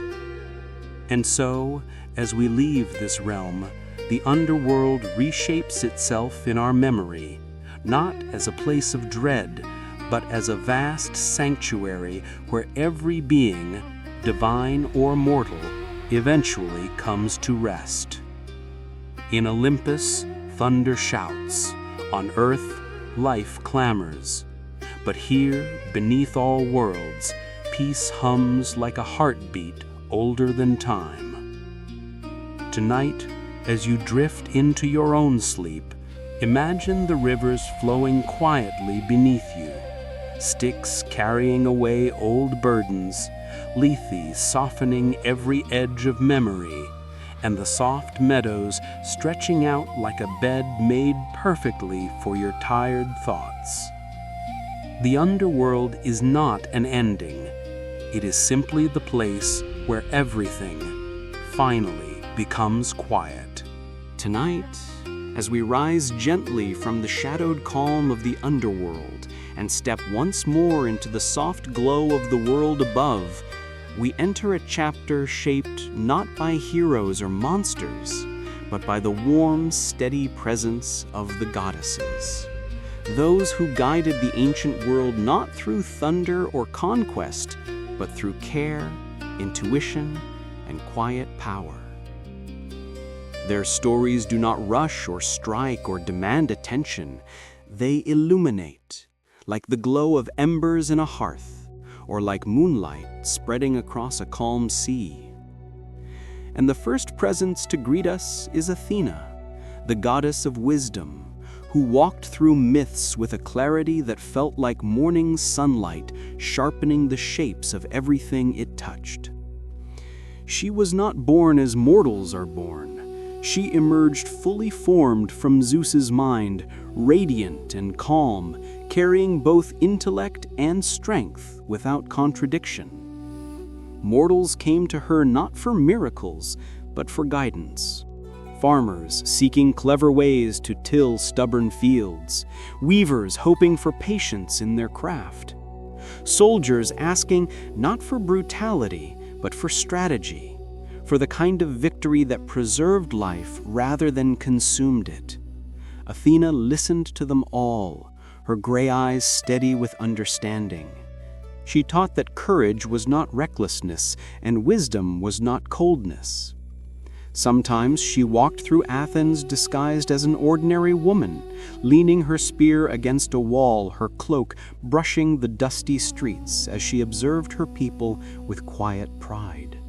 To the artisans, she whispered ideas that flowed into new inventions. To the children, she nudged curiosity awake. And at night, she stood upon the Acropolis, watching the city glow with lamplight, her presence like a protective dome of thought and order. Yet, her warmth was not the soft warmth of affection, it was the warmth of clarity, of knowledge offered freely.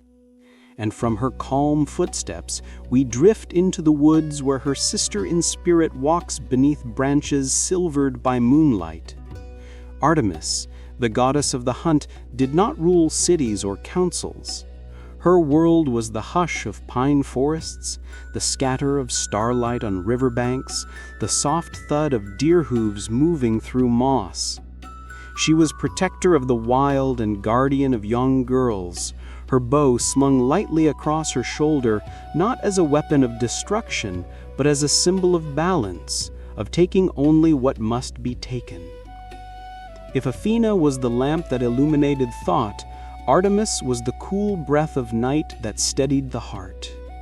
Mortals sometimes glimpsed her at dusk, a figure with eyes bright as the moon, stepping through the underbrush with a doe pacing gently at her side.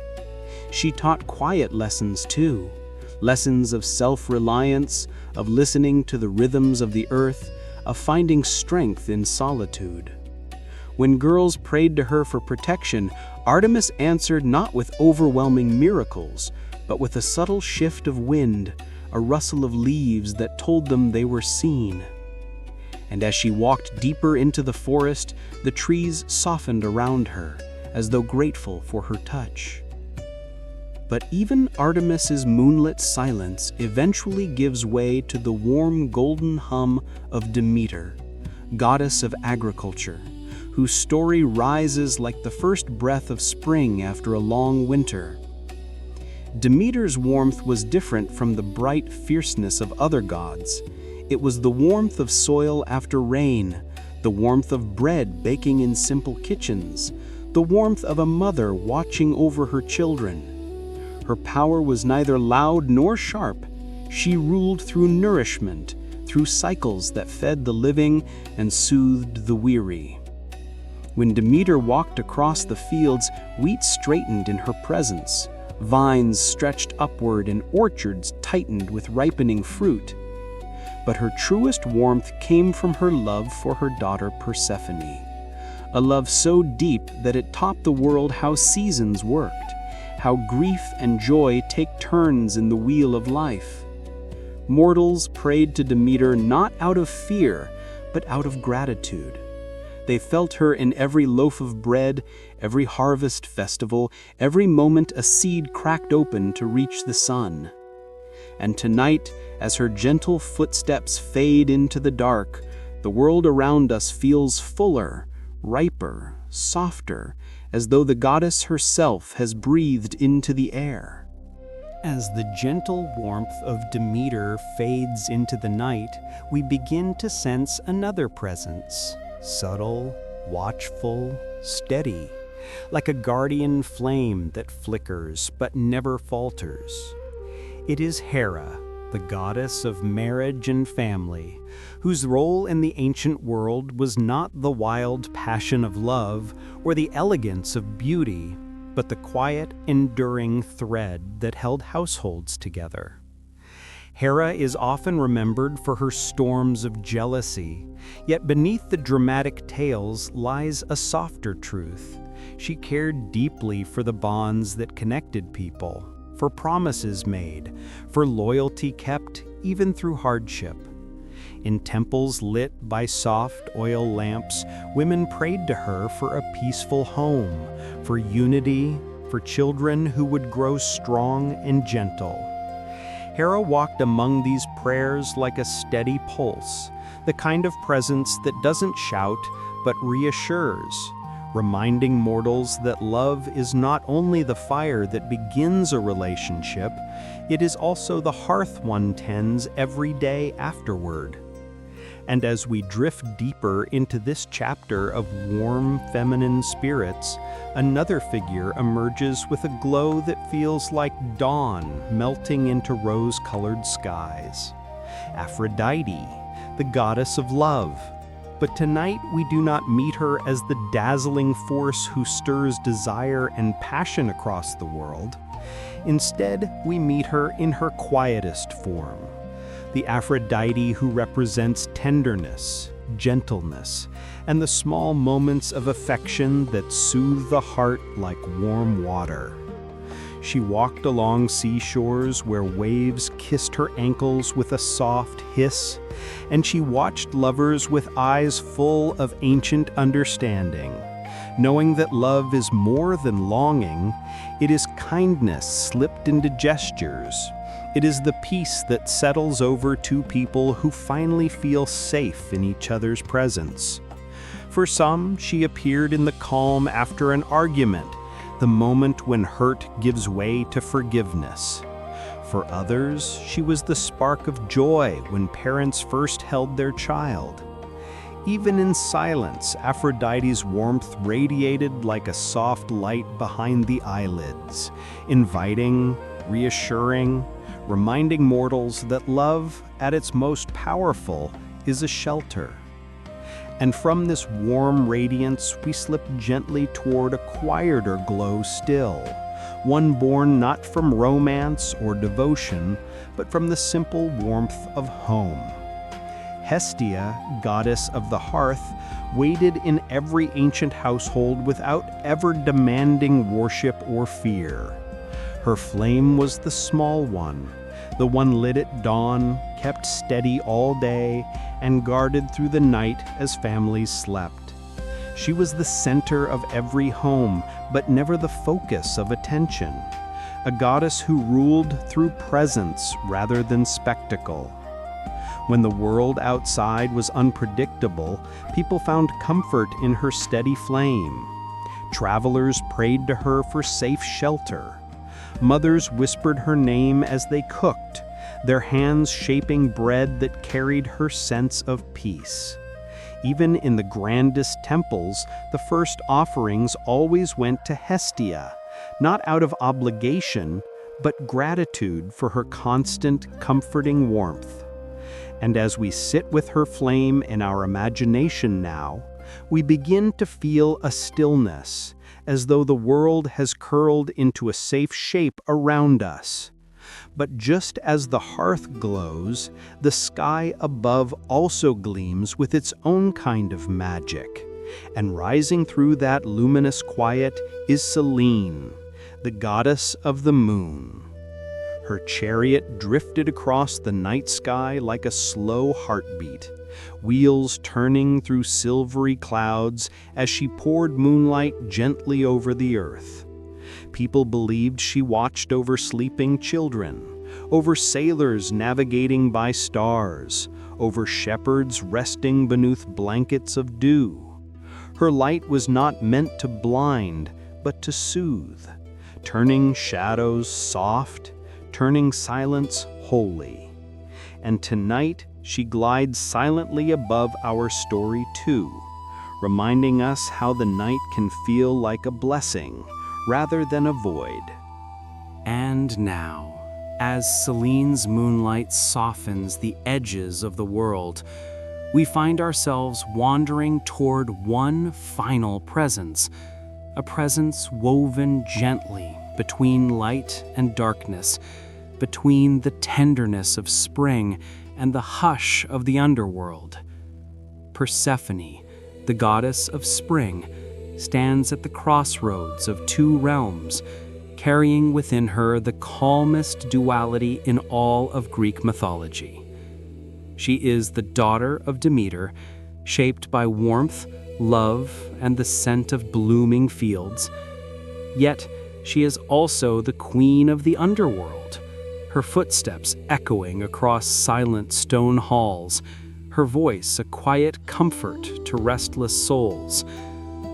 Tonight, we meet her not as the abducted maiden, nor as the mourning symbol of changing seasons, but as the young goddess who learned with remarkable gentleness how to live in two worlds without losing herself. When Persephone walked upon the earth, flowers rose shyly at her feet, encouraged by her simple joy. Meadows brightened, orchards softened, the air took on a sweetness that felt almost like memory, something long forgotten but instantly familiar. Children laughed more easily when she passed, and even the wind seemed to hush so as not to disturb her serenity. Her laughter was soft, like petals falling. Her presence made mortals believe that renewal was always possible, even after the hardest winters of the heart. And yet, when the time came for her to descend into the underworld, she did not carry fear with her, she carried compassion. Hades, with all his solemnity, found in her a calm he did not know he needed. She walked beside him through the shadowed kingdom, and for the first time, warmth bloomed in a place that had only ever known stillness. Persephone did not rule through severity, she ruled through kindness, through an attentiveness that made even the quiet dead feel less alone. Some myths say she placed gentle hands on the shoulders of wandering souls, guiding them toward Elysium. Others say she whispered comfort to those afraid of crossing the final threshold, and in every version she became a bridge, a soft path between endings and beginnings, between sorrow and hope. Mortals prayed to her when their hearts felt divided, when they needed strength to endure change, when life pulled them in two directions at once. They believed that if Persephone could find harmony in her dual existence, then perhaps they too could navigate their own seasons of darkness and light. And as spring returned each year during her ascent, people felt as though she brought more than blossoms. She brought reassurance, the reminder that life grows quietly, even when we cannot see it. Seeds sprout beneath frost, hearts heal beneath sorrow, and dawn always waits behind the longest night. Tonight, as we rest in her story, we feel that same gentle promise settle into the air around us.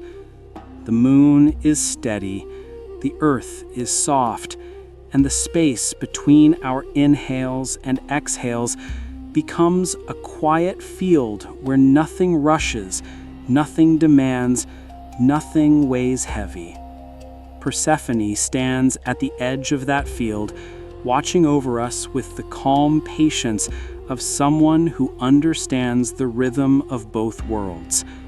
Her presence is the closing whisper of this chapter, a whisper that tells us it is all right to be in transition, all right to be between things, all right to bloom slowly. And as her soft footsteps fade into the night, we feel the world sink into a deeper peace, as though every goddess we met tonight has woven a thread of calm into our dreams. Tonight, as we drift away from the soft, blooming presence of Persephone and step deeper into the tender corners of the Greek world, we enter a chapter shaped not by gods of thunder or queens of the sky, but by the gentle spirits of nature, beings who lived in water, wood, wind, and fire, and whose stories were whispered by the ancients whenever they sought calm, comfort, and harmony with the world around them. These were not creatures of terror or conquest, but guardians of quiet places, companions to lonely fishermen, protectors of forests, and watchers over still lakes where the moon drifted like a silver coin. And the first to greet us, rising from the shimmer of the sea, are the Nereids, the 50 daughters of the old sea god Nereus, each one a tide of kindness, each one a small wave of beauty and grace. At night, sailors spoke of them with reverence, believing that if the waters glowed softly under the moon, it was because the Nereids were passing just beneath the surface, their laughter rippling across the quiet ocean. They lived in a palace of shimmering coral and gold on the sea floor, but they often ventured upward to guide lost ships home or to soothe storms before they grew wild. Some myths say that when the sea looked impossibly calm, so calm it felt like glass, that was the Nereids, reassuring mortals that they were not alone on the vast, unpredictable water. Their movements were gentle, almost like drifting thoughts, and those who glimpsed them said the world felt softer afterward, as though the ocean itself had offered a lullaby.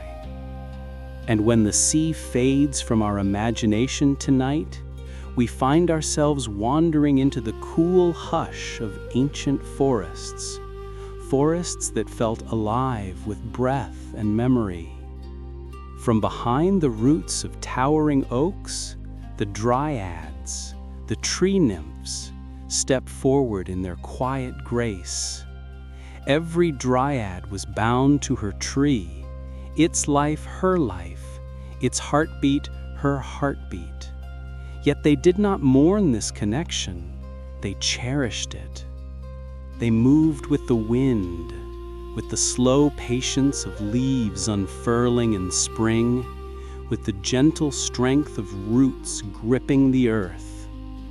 To travelers who respected the forest, the dryads offered protection, guiding them away from hidden ravines, watching over them as they rested, sending soft breezes to cool their weary skin.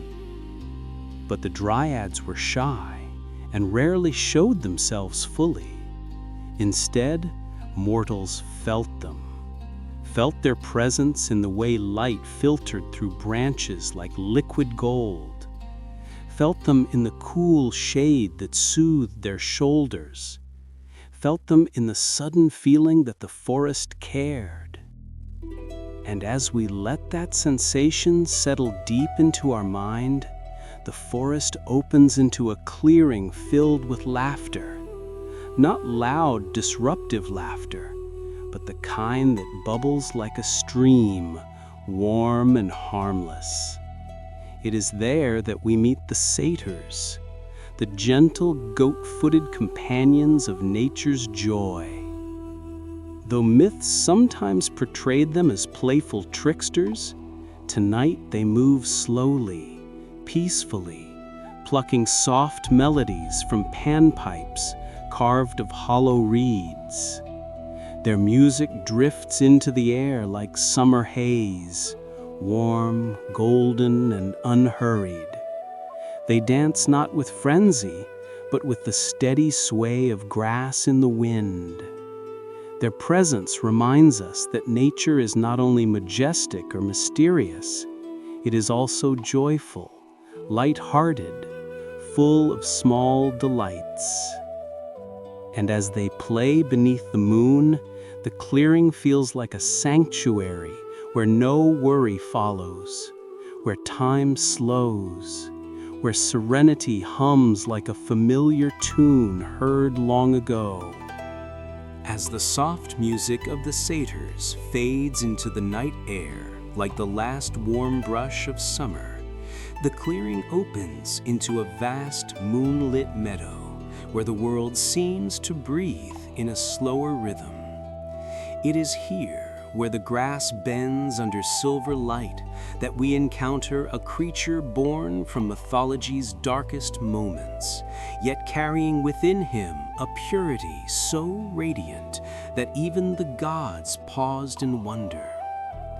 Pegasus, the winged horse, emerged from the blood of Medusa when Perseus ended her torment, but tonight we do not meet him in the chaos of that moment. Instead, we see him long after the violence has faded, as the gentle, luminous being he became, white as cloudlight, calm as still water, his wings unfolding like massive feathers woven from moonbeam and early dawn. Pegasus trotted softly across high pastures where the winds sang their lonely songs, and every beat of his wings stirred the air into a cool, peaceful hum. Mortals who glimpsed him felt their fears loosen, like knots untying on their own. Some said Pegasus carried the quiet of the sky inside him, the hush of places untouched, unreachable, eternal. When he flew, he did not tear through the air as a warrior, but glided with the grace of a falling leaf. Stars seemed to lean closer when he passed, and the world for a moment felt weightless. As Pegasus grazes in the moonlit field of our imagination, the earth behind us shifts gently, and the shadows deepen near the roots of the trees. There, stretching across the ground like a dark but gentle guardian, lies a creature most mortals have feared in legends but rarely understood. Cerberus, the three-headed hound of the Underworld, often appears in myths as a terror, teeth shadows, unyielding ferocity. But tonight we meet him through the eyes of ancient poets who whispered a different story, one of loyalty, calm strength, and surprising gentleness. Cerberus was not the monster who chased souls, he was the guardian who protected them, ensuring no harm entered the realm where the dead sought rest. His 3 heads were not symbols of violence, but symbols of vigilance, watching past, present, and future, making sure peace was never disturbed. In whispered myths, it was said that Cerberus often curled up beside the gates of the underworld, his massive form radiating warmth like a living hearthstone. His breaths were slow, steady, almost like distant waves. Some souls found comfort simply sitting near him, knowing that while their journey had ended, they were not alone. When mortals imagined him in this softer light, Cerberus became less a creature of fear and more a faithful companion of the quiet, eternal night. And as we step away from the underworld's threshold, letting Cerberus drift back into shadowed sleep, our path brightens once more, not with moonlight or starlight, but with a glow that rises from within flame itself. At the far edge of this dreamlike landscape stands a solitary perch of stone, warmed by a fire that never burns out. From that fire, a gentle golden shape unfurls its wings, the phoenix. Far from the fierce, blazing creature often depicted in legend, the phoenix of peaceful tales is a creature of renewal, a soft, warm light that breathes calm into all who watch it. Every 500 years, it returns to the flames not in agony, but in serenity, as though curling into a warm blanket that simply transforms instead of destroys. Its feathers shimmer like sunrise captured on glass. Its eyes hold the calm of someone who has lived many lives and learned that endings are never truly endings. When the phoenix sings, its voice is not loud or triumphant. It is soft, almost like a hum from deep within the chest, a lullaby woven from memory and hope. As the phoenix rises slowly into the night sky, scattering embers that drift like sleepy fireflies, the world around us feels washed clean, renewed, as though every story of nature and gentle creatures has exhaled a final breath of peace for the night. Now, as the phoenix rises into the night sky and its drifting embers fade one by one into sleepy sparks, we return to the quiet places of the world, the hidden corners where nature keeps its gentlest secrets. The land beneath us softens, the wind slows, and the entire Greek world seems to settle into a long exhale. In this hush, we discover that even the smallest creatures of myth carried stories made not of fear, but of peace. And so we find ourselves once more at the edge of the sea, not the wide, roaring sea of storms and sailors, but a calm inlet where the waves move like slow breaths. Here, the Nereids sometimes return when they wish to rest from their wanderings. Some say they sit on smooth rocks beneath the moon, brushing water through their hair as though the sea itself were a gentle cradle. Their presence reminds us that every vast and powerful thing, the ocean, the sky, the mountains, has a soft side, a place where even gods pause to breathe. From the sea, our path curls back through the woods, where dryads keep their silent watch. Their trees stand like ancient guardians, and the air is thick with the quiet pulse of life. Each dryad, intertwined with her tree, feels the world differently. Through the slow, rising sap of spring, the warm rustle of summer leaves, the cool sigh of autumn, and the deep sleep of winter. As we imagine them now, leaning lightly against the bark, they look less like spirits and more like memories. Memories of a world where humans and nature once spoke the same language, where every fallen leaf carried a story, where stillness was not something to fear, but something to rest inside.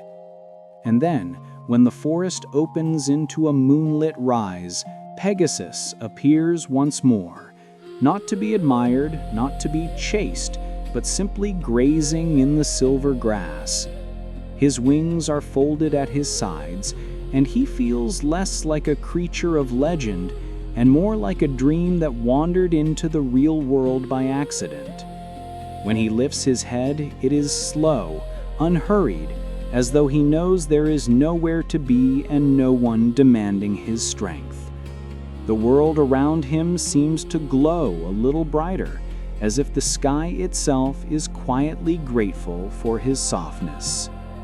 Even Cerberus, resting somewhere in the depths of the underworld, contributes to this sense of peace. We do not see him now, but we feel the steadiness of his presence, like a guardian sleeping beside a door no longer feared. Knowing he is there, calm and content, makes the world above feel safer. And then, in the deepest fold of the night, when the stars settle into their high places and the earth lies still, the phoenix releases one final soft shimmer of golden ash. The ash drifts through the dark like tiny lanterns until they dissolve, leaving behind a warmth that lingers in the air. It is in this warmth that all the peaceful creatures of myth seem to gather around us, not in form but in feeling. The gentleness of water, the patience of trees, the joy of satyrs, the freedom of Pegasus, the watchfulness of Cerberus, and the renewal of the phoenix all weave together into a single quiet truth. Even in a world filled with epic battles and powerful gods, there were stories meant only to soothe, stories meant to help weary hearts rest, stories meant to remind mortals, and us, that peace too is sacred. And as the night folds around these final thoughts, the world feels soft enough to sleep inside. By the time we reach this final chapter, the Greek world around us feels softer, as if all the storms, prophecies, and battles have slowly folded themselves away, leaving only a gentle afterglow, a quiet space where the last stories do not thunder or demand, but settle over us like a blanket. Tonight, we are not here for tragedies that tear, but for endings that calm, that close the circle in a way that lets the mind rest. These are stories that do not shout for attention, they exhale. And the first of them rises with the blush of dawn itself. Long ago, there was a mortal named Tithonus, beloved by Eos, the goddess of the rosy-fingered dawn. She loved him so much that she begged Zeus to grant him immortality so they could share every sunrise together. But in her longing, she forgot to ask for eternal youth. And so Tithonus lived on and on, while the years, which could not touch his life, clung instead to his body. His back bent, his hands trembled, his voice thinned to a whisper. The world feared such a fate, But if we listen closely to the softer versions of his tale, we find not a horror story, but a slow surrender into something quieter. As time went on, Tithonus no longer tried to hold on to what he had been. He sat beside Eos at the edge of the sky, watching her paint each morning in pink and gold, and his heart grew less interested in days and more in moments. Eventually, some say, he dwindled into a small chirping creature, a cicada whose song rose with the dawn. Yet even this is not a punishment if we tilt the story toward tenderness. Imagine him as a sliver of sound in the early light, no longer burdened by the weight of a body or the pressure of time, simply singing each morning as Eos rises, taking part in the dawn forever, not as a man trapped, but as a note in the endless music of morning.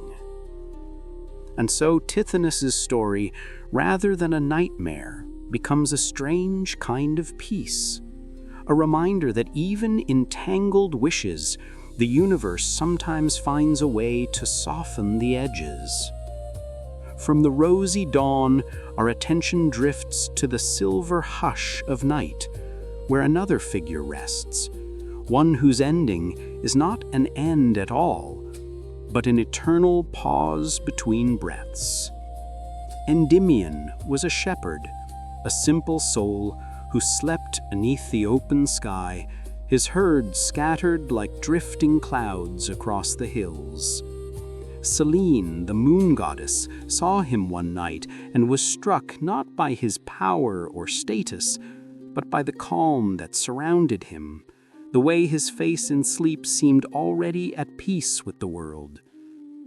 In some tellings, she asked Zeus to grant him eternal youth and eternal sleep, so that she could watch him each night untouched by time. To modern ears, that might sound like a grim enchantment, but in the oldest, softest versions, it becomes something else entirely, a blessing for a man who belonged to the quiet. Endymion rests forever in a cave or on a hillside, depending on the story, bathed in moonlight that never harms, only soothes. He does not dream of wars or regrets. He does not count the days. His sleep is not escape, but immersion, like sinking into the gentlest part of the universe and staying there. Selene visits him in silence, her light falling over him like a hand smoothing a blanket. And each time the moon rises in our own sky, we can imagine a little of that stillness spilling into our night as well, inviting our tired thoughts to lie down beside his. From dawn and moonlit sleep, we step into a story of beauty and gentle grief, one that ends not with loss, but with remembrance. Hyacinthus was a youth beloved by Apollo, god of light and music. They played together in open fields, throwing discus beneath skies so blue they seemed almost unreal. But one day, the discus flew wrong, or the wind shifted, or fate simply decided to turn. Hyacinthus fell, struck down in an instant. To many, that is where the story ends, in a sharp, broken line. Yet Apollo could not bear for his friend's story to close so abruptly. Kneeling beside him, he refused to let the earth swallow all that grace and joy. Instead, he transformed Hyacinthus into a flower, a bloom that rises each spring with petals delicate as a sigh. In that quiet transformation, grief does not vanish, but it changes shape. The pain of losing becomes the softness of remembering. Every year, as hyacinths bloom, the world is reminded that some endings choose to stay with us in gentler forms, not as wounds, but as colors, as fragrance, as something that returns again and again to say, I was here and I mattered. And as we lie here listening to these last stories, the arc of this chapter begins to take shape in our hearts. Lives that seem to stop are often only shifting into another way of being.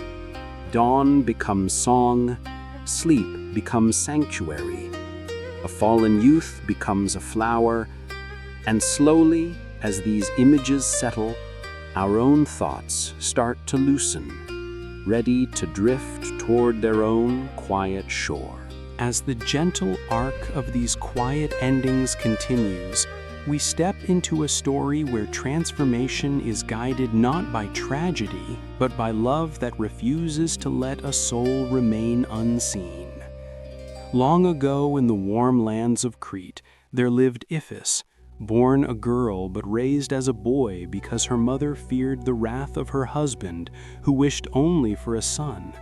And so Iphis grew up neither fully one thing nor the other, living in a space between truths, carrying a heart that loved deeply but did not know where it belonged. She fell in love with Ianthe, the kind and beautiful girl chosen to be his bride. Yet the closer the wedding approached, the heavier Iphis's secret became, a weight like a stone she carried inside her chest. But in Greek stories, endings sometimes shift in ways that let the soul breathe.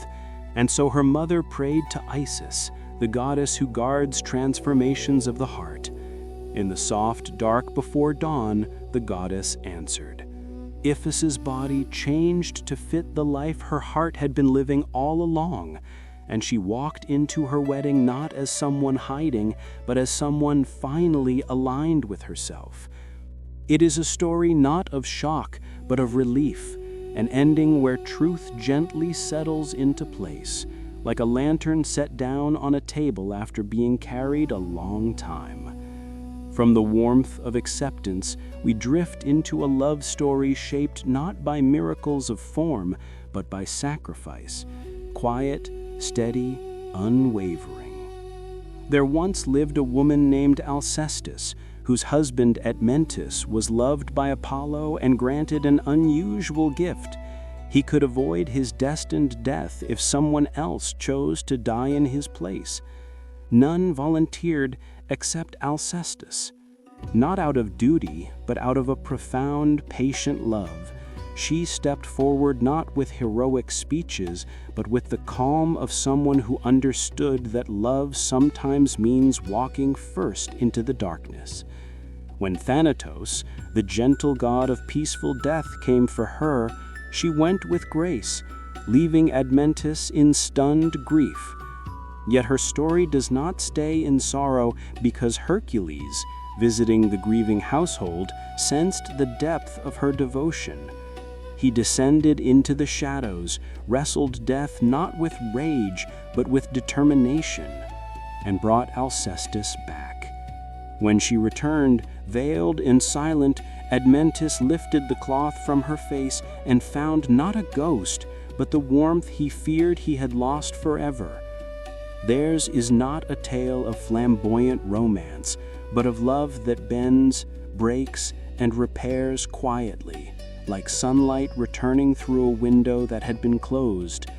From the warmth of acceptance, we drift into a love story shaped not by miracles of form, but by sacrifice. And from this story of sacrifice, we move gently toward another tale of healing, one often told with harshness, but which, in its softest form, carries a different tune. Medea, before her name became tangled in darker myths, was once a healer, a woman whose knowledge of herbs and whispers of the earth saved many lives.